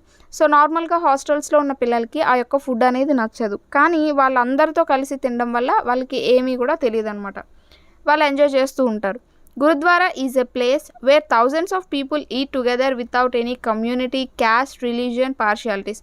So gurudwara అనే ప్రదేశంలో ఏంటంటే ఎవరు వెళ్ళినా అక్కడ భోజనం పెడుతూ ఉంటారు. ఎలాంటి క్యాస్ట్ కానీ, రిలీజియన్ కానీ అలాంటివి ఏమీ కూడా అక్కడ పార్షియాలిటీ అనేది ఉండదు. It was organised by Sikh community volunteers. So అదంతా ఆర్గనైజ్ ఎవరు చేస్తారంటే సిక్కులు ఉంటారు కదా, సో ఆ సిక్కుల యొక్క కమ్యూనిటీలో ఉన్న వాలంటీర్స్ అందరూ కూడా అక్కడ వెళ్ళి ఫుడ్ వండడం కానీ, సర్వ్ చేయడం కానీ అన్నీ హెల్ప్ చేస్తూ ఉంటారు. Langar is the name of kitchen people were eat together. So langar అనేది ఒక కిచెన్ నేమ్ అనమాట అక్కడ, లేదంటే అందరూ కూర్చొని భోంచేసే ప్రదేశం కింద కూడా చెప్పవచ్చు. సో ఇది మనకి ఫుడ్ అండ్ ఫన్ అనమాట. అంటే అందరూ కలిసి ఎలాంటి క్యాస్ట్ డిస్క్రిమినేషన్స్ కానీ, రిలీజియన్ డిస్క్రిమినేషన్స్ కానీ లేకుండా అందరూ కలిసిమెలిసి ఈక్వల్గా అక్కడ తింటూ ఉంటారనమాట. So next the world in my home. The world in my home అనేది దేనికి సంబంధించింది అంటే వరల్డ్ మొత్తం కూడా మన హోమ్లోనే కనిపిస్తూ ఉంటుంది. అంటే ఇక్కడ ఏంటంటే ప్రతి ఒక్క మనిషి కూడా ఒకేలా, అంటే అందరు మనుషులు కూడా ఒకేలాగా ఆలోచించలేరు. ఒక్కొక్కరు ఒక్కొక్క విధంగా ఆలోచిస్తారు. మన ఫ్యామిలీలో ఉన్న మన నలుగురు ఒకలాగా ఆలోచిస్తూ ఉంటాం. సో ఇలా ఏంటంటే కొంతమంది చాలా ఆలోచనలనే పెడుతూ ఉంటారు, ఒపీనియన్స్ అనేవి ఉంటూ ఉంటాయి. సో ఇవన్నీ ఏంటంటే మనిషికి చాలా డిఫరెన్స్ అనేది ఉంటుంది, ఈవెన్ మన ఫ్యామిలీలో అయినా సరే. సో అలాగా బయట చూస్తున్న కొన్ని పార్షియాలిటీస్ కానీ, లేకపోతే కొన్ని డిస్క్రిమినేషన్స్, అంటే ఇప్పుడు మేల్ డామినేటింగ్ అని, లేకపోతే చిల్డ్రన్ అంటే ఆడపిల్లల సేఫ్టీ అని, ఇలాంటి కొన్ని సిచ్యువేషన్స్ అన్నీ కూడా మన హోమ్లోనే మనకి కనిపిస్తూ ఉంటాయి అనేది ఇక్కడ టాపిక్ అనమాట. సో చూద్దాం. ఫస్ట్ టగ్ ఆఫ్ వార్ అంటే ఇక్కడ ఏంటి అంటే నార్మల్గా ఇక్కడ ఒక ఫ్యామిలీ అనేది ఉంటుంది. సో ఈ ఫ్యామిలీలో ప్రతి ఒక్కరు కూడా టీవీ చూస్తూ ఉంటారు. టీవీ చూసిన వాళ్ళు ఒకరికి కార్టూన్ ఇష్టం, ఒకరికి ఫుట్బాల్ చూడడం ఇష్టం, ఇంకొకరికి సాంగ్స్ వినడం ఇష్టం, ఇంకొకరికి సినిమాలు, ఇంకొకరికి టీవీ సీరియల్స్. ఇలా ఏంటంటే ప్రతి ఒక్కరికి ఒక్కొక్క ఒపీనియన్ అనేది ఉన్నది. సో వాళ్ళందరూ కలిసి ఎవరి ఒపీనియన్కి తగ్గట్టు వాళ్ళు ఉంటూ ఉంటారు అనమాట. సో అందరు ఇంట్లో ఉన్న ప్రతి ఒక్కరు ఒపీనియన్ ఒకేలాగా ఉండాలని లేదు. సో అలా ఏంటంటే డిఫరెంట్గా పీపుల్ అనేవాళ్ళు ఉంటూ ఉంటారు. నెక్స్ట్ అసలు ఇదేంటి అంటే this chapter describes about how people are different with they thoughts in our home. ఇప్పుడు చెప్పుకున్నదే, ప్రతి ఇంట్లో కూడా వాళ్ళు ఎలాంటి ఆలోచనలతో ఉంటూ ఉంటారు, ఎంత అంటే వెరైటీగా ఉంటూ ఉంటారు అనేది. In our family all members does not have same opinions, thoughts, freedom. So ఇప్పుడు మన ఇంట్లో ఒక అక్క అలాగే తమ్ముడు ఉన్నారనుకోండి, తమ్ముడుకున్న ఫీలింగ్ లేకపోతే అన్నయ్యకున్న ఫ్రీడమ్ అనేది అక్కకో లేకపోతే చెల్లికో ఉండదు. సో అలా ఏంటంటే ఒపీనియన్స్ కానీ, థాట్స్ కానీ, ఫ్రీడమ్ కానీ అందరికీ ఒకేలాగా ఉండదు. పర్సన్ టు పర్సన్ లేకపోతే ఫ్యామిలీ టు ఫ్యామిలీ మారుతూ ఉంటుంది. Next why the difference. అసలు ఈ డిఫరెన్స్ అనేది ఎందుకు, అయితే దేంట్లో డిఫరెన్సో చూద్దాం.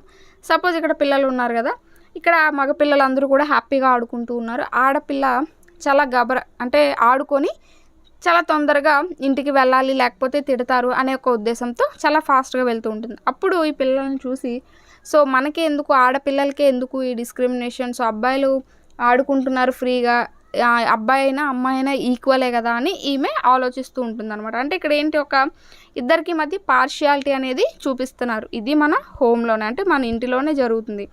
Next pillow aunty. So pillow aunty అంటే ఏంటంటే ఇక్కడ ఒక ఆంటీ కనిపిస్తున్నారు కదా, సో ఈమె కొంతమంది పిల్లల్ని తీసుకొని బీచ్కి వెళ్తుంది. సో బీచ్లో వాళ్ళందరూ కూడా చాలా బాగా ఎంజాయ్ చేస్తూ ఉంటారనమాట. బాగా ఎంజాయ్ చేసిన తర్వాత సో జెయింట్ వీల్ ఎక్కుతారు, నెక్స్ట్ బేల్పూరి తింటారు. సో ఆ విధంగా ఆడుకుంటూ ఉంటారు. అయితే కుల్ఫీస్ తింటారనమాట. 7 కుల్ఫీస్ తింటారు. పొరపాటుగా ఆ కుల్ఫీ అమ్మే అతను 5 కుల్ఫీలకే లెక్క చెప్తాడనమాట. సో 5 తీసుకున్నారేమో అనుకొని 5 లెక్క చెప్తే పిల్లలు ఏం చేస్తారు, 5 కుల్ఫీలకి డబ్బులు ఇచ్చి మిగతాయి ఇవాళ మనకి బాగా సేవ్ అయ్యాయి, మనీ సేవ్ అయ్యాయని హ్యాపీగా ఫీల్ అవుతూ ఉంటారు. అప్పుడు ఈ పిల్ల ఆంటీ ఏం చేస్తుందంటే వెళ్ళి, బాబు మేము మీ దగ్గర 5 కాదు 7 కుల్ఫీలు తీసుకున్నామని 7కి డబ్బులు ఇచ్చేస్తుంది. అంటే ఇక్కడ ఏంటి, ఆమె యొక్క మంచితనం. అవతల వ్యక్తి కష్టపడుతున్నాడు కాబట్టి సో అతని యొక్క డబ్బు ఊరికినే మనం తినడం తప్పు అని తెలిసి ఆవిడ అతనికి 7 కుల్ఫీస్కి డబ్బులు అనేవి ఇవ్వడం జరిగింది. సో అలా ఎందుకు చేశారో పిల్లలకి అర్థం కాదు. ఎందుకంటే మంచి చెడు లేకపోతే ఏది మంచి ఏది చెడు అనేది పిల్లలు అప్పుడు తెలుసుకోలేరు కాబట్టి. సో అలా ఏంటంటే కొంతమంది మంచి వాళ్ళు ఉంటారు, కొంతమంది చెడ్డవాళ్ళు ఉంటూ ఉంటారు. Next what should I do. So ఇక్కడ వాట్ షుడ్ ఐ డూ అంటే ఏంటంటే ఇది కూడా కొన్ని డిస్క్రిమినేషన్స్, పార్షియాలిటీస్కి సంబంధించి. ఇక్కడ మనకి అక్షయ్, అనిల్ అనే 2 కుర్రవాళ్ళు కనిపిస్తున్నారు కదా. సో అక్షయ్కి ఒక గ్రాండ్ మదర్ ఉంటారు. ఆమె అన్ని మంచి మాటలు చెప్తూ ఉంటారు. సో అక్షయ్ అంటే చాలా ఇష్టం. అనిల్ వాళ్ళ ఇంటికి ఆడుకోవడానికి వస్తూ ఉంటాడు. అనిల్ అన్న ఆమెకి చాలా ఇష్టమే. కానీ ఈ గ్రాండ్ మదర్ అక్షయ్కి ఎప్పుడు ఒక మాట చెప్తూ ఉండేదన్నమాట. ఏంటి అంటే, సో నువ్వు అనిల్ వాళ్ళ ఇంటికి ఏం వెళ్ళినా కానీ ఎప్పుడు ఏం తాగకు, వాటర్ అయినా కూడా నువ్వు తాగకు, వాళ్ళకి మనకి చాలా తేడా ఉన్నది అని చెప్తూ ఉంటారనమాట. సో ఒకసారి ఏదో వాలీబాల్ మ్యాచ్ అయితే అనిల్ ఏం చేస్తాడు, అనిల్ వాళ్ళ ఇల్లు పక్కనే ఉంటుందన్నమాట. సో అక్షయ్కి బాగా దాహం వేసి అక్కడికి వెళ్తాడనమాట. సో అప్పుడు అనిల్ ఒక గ్లాస్తో వాటర్ తెచ్చిస్తే వాళ్ళ గ్రాండ్ మదర్ చెప్పిన మాటలు అనేవి గుర్తొస్తూ ఉంటాయి ఇతనికి. సో ఎందుకు తాగొద్దు అన్నది, సో వాటర్ కూడా తాగొద్దు అన్నారు కదా అని అలా ఉండిపోతాడు అనమాట. సో అంటే ఇలాంటి డిస్క్రిమినేషన్స్ అన్నీ కూడా మన ఫ్యామిలీస్లోనే మనకి కనిపిస్తూ ఉంటాయి. సో ఇక్కడ ఏంటి, ఒక పర్సన్ ఇంకొక పర్సన్ని తక్కువ చేసినట్టే కదా. సో అలాంటి situation. Next who will decide అనేది దేనికి సంబంధించిందంటే, ఒక ఫ్యామిలీలో ఒకరు రాజరికం చేస్తూ ఉంటారు. అంటే అందరూ కలిసి ఉన్నా కూడా పెత్తనం అనేది ఒకళ్ళు చేస్తూ ఉంటారు. ఇక్కడ ఏంటి అంటే, ఒక వ్యక్తి సపోజ్ ఏదో అంటే మిషన్ కొనుక్కోవాలనుకుంటారు, ఒక చక్కీ మిషన్ అనేది కొనుక్కోవాలనుకుంటారు. సో ఆ మొత్తం ఫ్యామిలీకి వాళ్ళ యొక్క ఎల్డర్ అంకుల్ అనే వాళ్ళు పెత్తనం చూసుకుంటూ ఉంటారు. అంటే వారి యొక్క ఆస్తులకు సంబంధించిన విషయాలు కానీ ఏదైనా కానీ అతను చూసుకుంటూ ఉంటారు. అయితే ఇతను ఇక్కడ అందులో ఉన్న ఒక వ్యక్తి దోండు అనే ఒక వ్యక్తి ఏంటంటే, చక్కీ మిషన్ కొనుక్కుందాం, సో దాని ద్వారా మంచి ఆదాయం అనేది సంపాదించుకుందామని ఒక ఐడియా వేస్తాడు. దానికి వాళ్ళ తల్లిదండ్రులు కూడా ఒప్పుకుంటారు. కానీ ఇక్కడ ఈ అంకుల్ ఎవరైతే ఉన్నారో అతను ఒప్పుకోడు అనమాట. అంటే ఇక్కడ ఏంటి, ఒక వ్యక్తి ఎదుగుతుంటే ఇంకొక వ్యక్తి అడ్డుపడుతూ ఉంటున్నాడు అనమాట. సో ఒకే ఫ్యామిలీలో ఉన్నా కూడా ఏంటంటే ఒకరు ఎదుగుదల అనేది ఇంకొకరు చూడలేకుండా ఉంటారు. ఇలాగా ఈ టైప్ ఆఫ్ ఒకటి ఉంటే, నెక్స్ట్ కనుక చూస్తే ఒక 2 అమ్మాయిలు ఉంటారు, మీనా, రీతు అని. సో వాళ్ళిద్దరు కూడా మంచి ఫ్రెండ్స్. సో ఒకసారి రీతుని వాళ్ళ ఇంటికి రమ్మని మీనా పిలుస్తూ ఉంటుంది, చేపట్టుకొని లాక్కెళ్తూ ఉంటుంది. కానీ ఆమె ఏం చెప్తుందంటే, నేను మీ ఇంటికి రాను, ఎందుకంటే మీ అంకుల్ని చూస్తే నాకు భయం వేస్తూ ఉంటుంది, సో అతను కొంచెం డిఫరెంట్గా బిహేవ్ చేస్తూ ఉంటారు, అది నాకు నచ్చదు అని చెప్తూ ఉంటారు. సో ఏంటంటే మన చుట్టూ ఉన్న మనుషుల్లోనే మంచి మనుషులు, చెడు మనుషులు అనేవాళ్ళు ఉంటారు. సో ఆ యొక్క డిస్క్రిమినేషన్ని మనం తెలుసుకుంటూ ఉండాలి. ఆ యొక్క తేడాని మనం తెలుసుకుని బయట సొసైటీలో మనం మెలుగుతూ ఉండగలగాలి. సో ఇవన్నీ ఈ యొక్క డిఫరెన్షియేషన్ అంతా తెలియడానికి మనకి ఈ లెసన్ అయితే ఇవ్వడం జరిగింది. సో నెక్స్ట్ కనుక చూస్తే పోచంపల్లి అనేది దేనికి సంబంధించింది అంటే, పోచంపల్లిలో చేనేత వస్త్రాలు అనేవి నేస్తూ ఉంటారు. సో దానికి ముఖ్యంగా ఫేమస్ అయిన ఈ ఊరు అనమాట. So Pochampalli town is a town of Andhra Pradesh. So ఆంధ్రప్రదేశ్లో ఉన్నది పోచంపల్లి అనేది. Muktarpur village is in Pochampalli where Vani and Prasad live. Their family is family of weaver. So ఇక్కడ మనం వాణి ప్రసాద్ అనే ఒక ఫ్యామిలీ గురించి అయితే డిస్కస్ చేస్తున్నాం. సో వాళ్ళు ముక్తర్పూర్ అనే విలేజ్లో నివసిస్తూ ఉన్నారు. పోచంపల్లిలో ఉన్నది ఆ విలేజ్. సో అయితే వీళ్ళు ఏ కుటుంబానికి చెందిన వాళ్ళు అంటే, చేనేత కుటుంబానికి చెందిన వాళ్ళు. Pochampally famous for their bright coloured saris. So అక్కడ ఏంటంటే మంచి కలర్తోని, మంచి డిజైన్స్తోని ఆ యొక్క చేనేత అనే నేత అనేది నేస్తూ ఉంటారు. సో ఆ యొక్క చీరలు అనేవి బాగా ఫేమస్ అయ్యాయి. Threads are boiled in water to wash away dirt and stains, then dried and finally coloured. So ఇక్కడ ఏంటంటే బట్టలు నేయడానికి కావలసిన దారాన్ని పోచంపల్లి టౌన్కి వెళ్ళి తీసుకొస్తూ ఉంటారు. తీసుకొచ్చిన తర్వాత దానిపైన ఉన్న మురికి కానీ చిన్న చిన్న మరకలు కానీ పోవడానికి వాటిని బాగా ఉడకబెడతారు అనమాట. అంటే బాయిల్ చేస్తారు వాటర్లో. దాని తర్వాత తీసి ఆరబెట్టడం, కలర్స్ అద్దడం ఇవన్నీ కూడా జరుగుతూ ఉంటాయి. Next threads are rolled into bundles and rolled on looms. So ఎప్పుడైతే దారాలు ఆరిపోతాయో వాటిని ఒక బండిల్ లాగా చుడుతూ ఉంటారు. Silk thread are used to prepare silk sari and cotton thread are used to prepare cotton sari.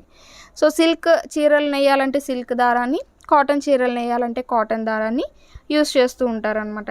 So ఈ విధంగా ఏంటంటే అక్కడ నేత అనేది నేస్తూ ఉంటారు. కానీ ఇప్పుడు ఉన్న సిచ్యువేషన్స్లో ఏంటంటే వాళ్ళ దగ్గర నుంచి వాటికి గిరాకీ అనేది ఉన్న వాళ్ళు కష్టపడిన దానికి తగిన ఫలితం అనేది లభించక చాలామంది టౌన్స్లోకి సిటీస్లోకి వేరొక పని కోసం వచ్చేస్తూ ఉన్నారనమాట. ఎందువల్ల అంటే ఎవరైతే మార్కెటింగ్ చేసుకున్న వాళ్ళు ఉంటారో వీళ్ళ దగ్గర నుంచి తక్కువ రేటుకి కొని వాళ్ళు ఎక్కువగా రేటుకి వేసి అమ్ముకోవడం వల్ల వీళ్ళకి తగిన ధర అనేది కష్టపడిన దానికి ఫలితం అనేది లభించట్లేదని చెప్పి చాలామంది ఈ వృత్తుల్ని వదిలేస్తున్నారు.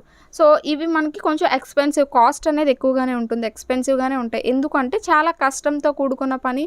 సో వాటిల్లో వాడే దారాలు కానీ ఆ యొక్క నేత కానీ డిజైన్స్ కానీ అన్నీ యూనిక్గా ఉంటాయి కాబట్టి ఖచ్చితంగా ప్రైస్ అనేది ఎక్కువగా ఉంటుంది. సో దాని యొక్క వాల్యూ తెలిసిన వాళ్ళు మాత్రమే దానికి తగిన ప్రైస్ అనేది ఇస్తూ ఉన్నారనమాట. సో దానికోసం చాలామంది ఈ యొక్క చేతి వృత్తుల్ని వదిలి మిగతా సిటీస్కి టౌన్స్కి ఏదో ఒక పని చేసుకోవడానికి వెళ్ళిపోతూ ఉన్నారనమాట. సో ఇలా జరగకుండా మనం వాటిని ఆదరిస్తూ ఉండాలి. సో ఇలాంటి కొన్ని ఇప్పుడు పోచంపల్లి అనేది ఒక యూనిక్ డిజైన్ శారీస్కి ఎలా ఫేమస్సో అలాగే మన ఇండియాలో కొన్ని స్టేట్స్ అనేవి కొన్ని చీరలకి కానీ లేకపోతే కొన్ని టైప్ ఆఫ్ మెటీరియల్స్కి కానీ ఫేమస్గా ఉన్నాయి. అవేంటో ఇప్పుడు చూద్దాం. Tan from west Bengal. So taunt అనేది వెస్ట్ బెంగాల్లో ఫేమస్ అనమాట.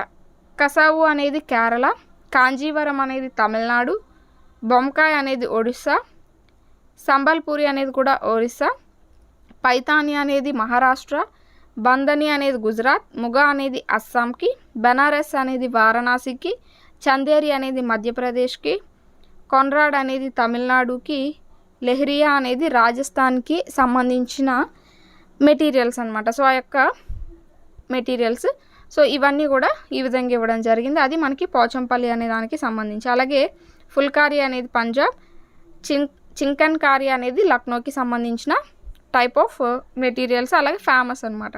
Next home and abroad. Home and abroad అనేది దేనికి సంబంధించింది అంటే సో మన ఇండియాలో సిచ్యువేషన్స్ అనేవి ఎలా ఉంటాయి, అబ్రాడ్ ఏదైనా అదర్ కంట్రీలో సిచ్యువేషన్స్ అనేవి ఎలా ఉంటాయి అనే దాంట్లో భాగంగా మనకి కేరళ అలాగే అబుదాబి. సో ఈ రెండింటి యొక్క కంపారిజన్స్ అనేవి ఈ యొక్క హోమ్ అండ్ అబ్రాడ్లో మనకి ఇవ్వడం జరిగింది. సో చూద్దాం. There was a lot of activity at Malu's house. Chittappan and his family were coming home after 5 years. So ఇక్కడ మాలు అనే ఒక అబ్బాయి గురించి చెప్తున్నట్టుగా అంటే అతని యొక్క చిన్న అన్న అన్నట్టు.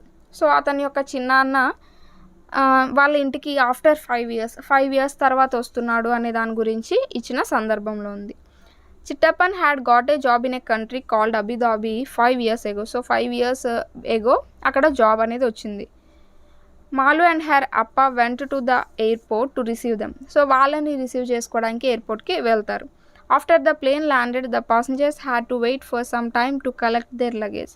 సో అక్కడ కాసేపు ఉండి వాళ్ళ యొక్క లగేజ్ అనేది కలెక్ట్ చేసుకొని బయటకు వస్తారు. At last Chittappan, Kunjamma and they 2 children could be seen come out. So వాళ్ళు బయటకు రావడం వీళ్ళు చూస్తారు.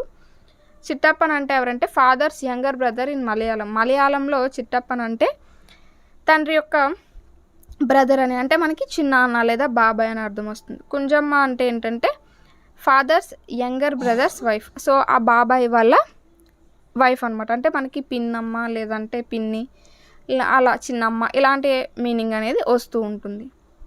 సో ఇక్కడ అబుదాబిలో సిచ్యువేషన్స్ అనేవి ఎలా ఉంటాయి, కేరళలో సిచ్యువేషన్స్ అనేవి ఎలా ఉంటాయి. సో కేరళలో ఎటు చూసినా మనకి చుట్టూ కొబ్బరి చెట్లు అలాగే చాలా రకాలైన ఫ్రూట్స్ అనేవి మనకి కనిపిస్తుంటాయి. అంటే ఫ్రూట్స్ యొక్క చెట్లు అనేవి, కొబ్బరికాయలు ఎక్కువగా, కొబ్బరి చెట్లు ఎక్కువగా, చుట్టూ కొంత వాటర్ ఇవన్నీ కనిపిస్తూ ఉంటాయన్నమాట. ఇప్పుడు అబుదాబిలో ఎలాంటి సిచ్యువేషన్స్ ఉంటాయంటే the countries around Abu Dhabi are located in a desert area. So Abu Dhabi అంతా కూడా మనకి ఆ చుట్టుపక్కల ఉన్న అంటే చాలా వరకు ఏరియాస్ అన్నీ కూడా డెజర్ట్ అంటే ఎడారిలో ఉంటాయి. Water is really very precious over there. No rain, no rivers, no lakes, no ponds even below the ground. So అక్కడ వాటర్ అనేది చాలా తక్కువగా ఉంటుంది, చాలా అంటే ఎక్కువ విలువైనదనమాట. ఎందుకంటే అక్కడ ఎలాంటి నదులు కానీ అంటే సరస్సులు కానీ లేకపోతే అలాంటివి ఏమి కూడా అండర్ గ్రౌండ్లో కూడా వాటర్ అనేది చాలా తక్కువ ఉంటుంది. అలాగే వర్షాలు కూడా అక్కడ పడవు. There is no water but there is a lot of oil under the sandy soil. So petrol is easily available in these countries. In fact petrol is cheaper than water. So అక్కడ పెట్రోల్ అనేది ఐస్క్ దెబ్బల కింద చాలా వరకు అంటే చాలా ఎక్కువగా నిక్షిప్తమై ఉన్నదన్నమాట. సో పెట్రోల్ అనేది ఎంత చీప్ అంటే వాటర్ కంటే చీప్ అనమాట. Dirham is the currency of Abu Dhabi. So మనకి ఇండియన్ రూపీస్ ఎలాగో అబుదాబిలో దిర్హం అనేది కరెన్సీ అనమాట. 1 దిర్హం ఈజ్ ఈక్వల్ టు 18.96, 18.96 ఒక దిర్హంకి. Date palm are the trees that found in desert area of Abu Dhabi. So desert ఏరియాలో మనకి డేట్స్ అంటే ఖర్జూర పళ్ళు తప్ప ఇంకేమీ కూడా దొరకవు. అదే మనకి కేరళలో మన ఇండియాలో కనుక చూసుకుంటే ఎన్నో దొరుకుతుంటాయి. పపాయ అని, కోకోనట్ అని, మ్యాంగోస్. సో ఇలా చాలా వరకు అనేకమైన ఫ్రూట్స్ అనేవి దొరుకుతూ ఉంటాయి. Weather is very hot. People wear loose cotton clothes and keep themself fully covered. So అక్కడ చాలా చాలా వేడిగా ఉండడం వల్ల పీపుల్ కాటన్ క్లాత్స్ అనేవి కొంచెం లూజ్గా ఉండేవి వేసుకుంటారు, ఎందుకంటే కొంచెం చల్లగా కంఫర్ట్గా ఉండాలని. Even the head is covered. So వాళ్ళ హెడ్ కూడా థిక్ టవల్తో కప్పుకుంటూ ఉంటారనమాట. This protects them from the strong sun. So వాళ్ళకి ఎండ కొంచెం తగలకుండా అది ప్రొటెక్ట్ చేస్తూ ఉంటుంది అనమాట. అదే మన కేరళలో ఆర్ ఇండియాలో కనుక చూసుకుంటే వర్షాలు అనేవి ఎక్కువగా పడుతూ ఉంటాయి. సో ఎలాంటి ప్రాబ్లం అనేది ఉండదు. సో ఇక్కడ మనకి అబ్రాడ్ హోమ్కి డిఫరెన్సెస్ అనేవి ఆ విధంగా ఇవ్వడం జరిగింది. Next spicy riddles. Spicy riddles అనేది దేనికి సంబంధించింది అంటే కొన్ని రిడిల్స్ టైప్ ఇచ్చారు. అంటే స్పైసెస్ ఏవైతే దినుసులు ఉంటాయో, సో సుగంధ ద్రవ్యాలు అవేవో అంటూ ఉంటారు కదా. సో ఈ స్పైసెస్కి సంబంధించి కొన్ని పొడుపు కథల టైప్లో ఇవ్వడం జరిగింది. I look like A nail but A bird I am. So చూడడానికి చిన్న గోర్లా కనిపిస్తూ ఉంటుంది అనమాట, కానీ అది ఒక మొగ్గ. Chocolate brown colour and a strong smell have I. So chocolate brown కలర్లో ఉండి మంచి సువాసన అనేది వస్తుందట. When your toothache makes you shout I soothe the pain in your mouth. So మనకి ఏమైనా పంటి నొప్పి అనేది వచ్చినప్పుడు బాగా బాధపడుతూ ఉంటాం కదా. సో అప్పుడు అలాంటి టైంలో ఇది మనకి ఆ పెయిన్ అనేది తగ్గిస్తుంది. సో ఎవరు అంటున్నారు, లవంగం అంటారు కదా. సో లవంగాలు అంటారు కదా, అదనమాట. క్లోవ్స్ అంటారు, ఇంగ్లీష్లో అయితే క్లోవ్ అని అంటూ ఉంటారు. నెక్స్ట్ కనుక చూస్తే మిరియాలు. Small and round like pearl, అంటే ముత్యాల రౌండ్గా ఉంటాయి. I am black when I am whole, మొత్తం కూడా బ్లాక్ కలర్లో ఉంటాయి.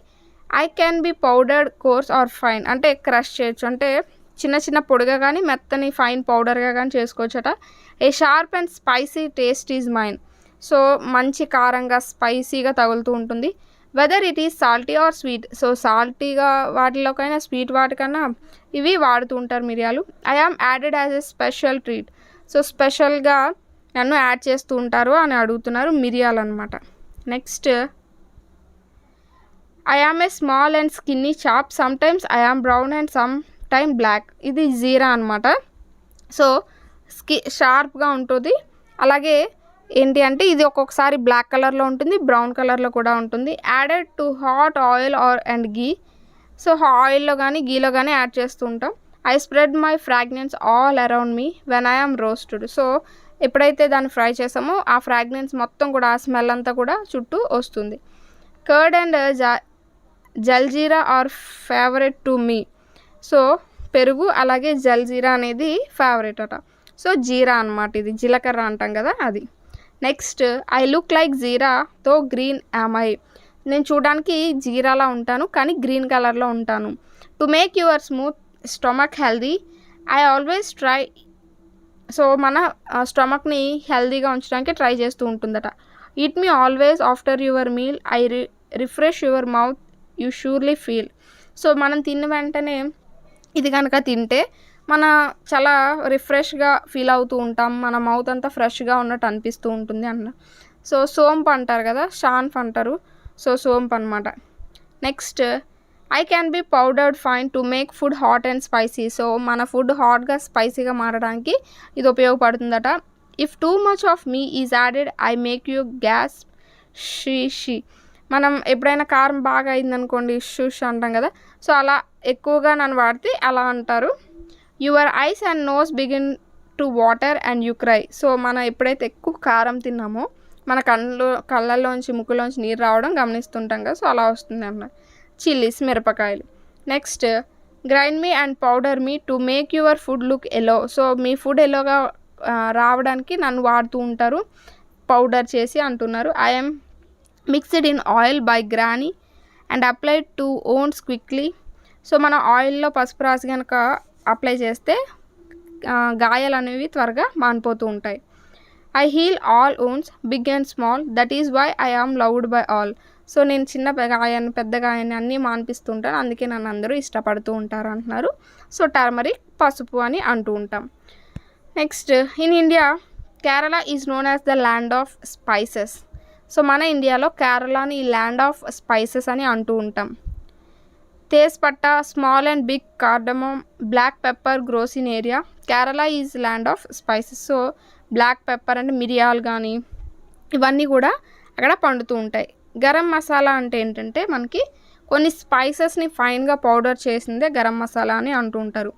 ఏ powdered mixture of several spices like cardamom, clove, cumin seeds, cinnamon అంటే జీలకర్ర కానీ లవంగాలు ఇలాంటివన్నీ కలిపి మనకి ఫైన్ పౌడర్లా చేస్తే దాన్నే మనం గరం మసాలా అని అంటూ ఉంటాం. సో నెక్స్ట్ మన లెసన్ కనుక చూస్తే, defence officer Waheeda. So Waheeda అనే ఆమె గురించి ఒక రియల్ స్టోరీ ఇది మనకి ఇవ్వడం జరిగింది, చూద్దాం. Waheeda prism is lieutenant commander and doctor in Indian navy. So ఈమె వహీదా ప్రిజమ్ అనే ఆమె జమ్మూ కాశ్మీర్కి చెందిన వ్యక్తి. సో ఈమె లెఫ్టినెంట్ కమాండర్ అలాగే డాక్టర్ కూడా ఇండియన్ నేవీలో. She passed out the exam of AFMC for getting in medical. So exam రాసింది మెడికల్లో జాయిన్ అవుదామని, అంటే MBBS కోసం.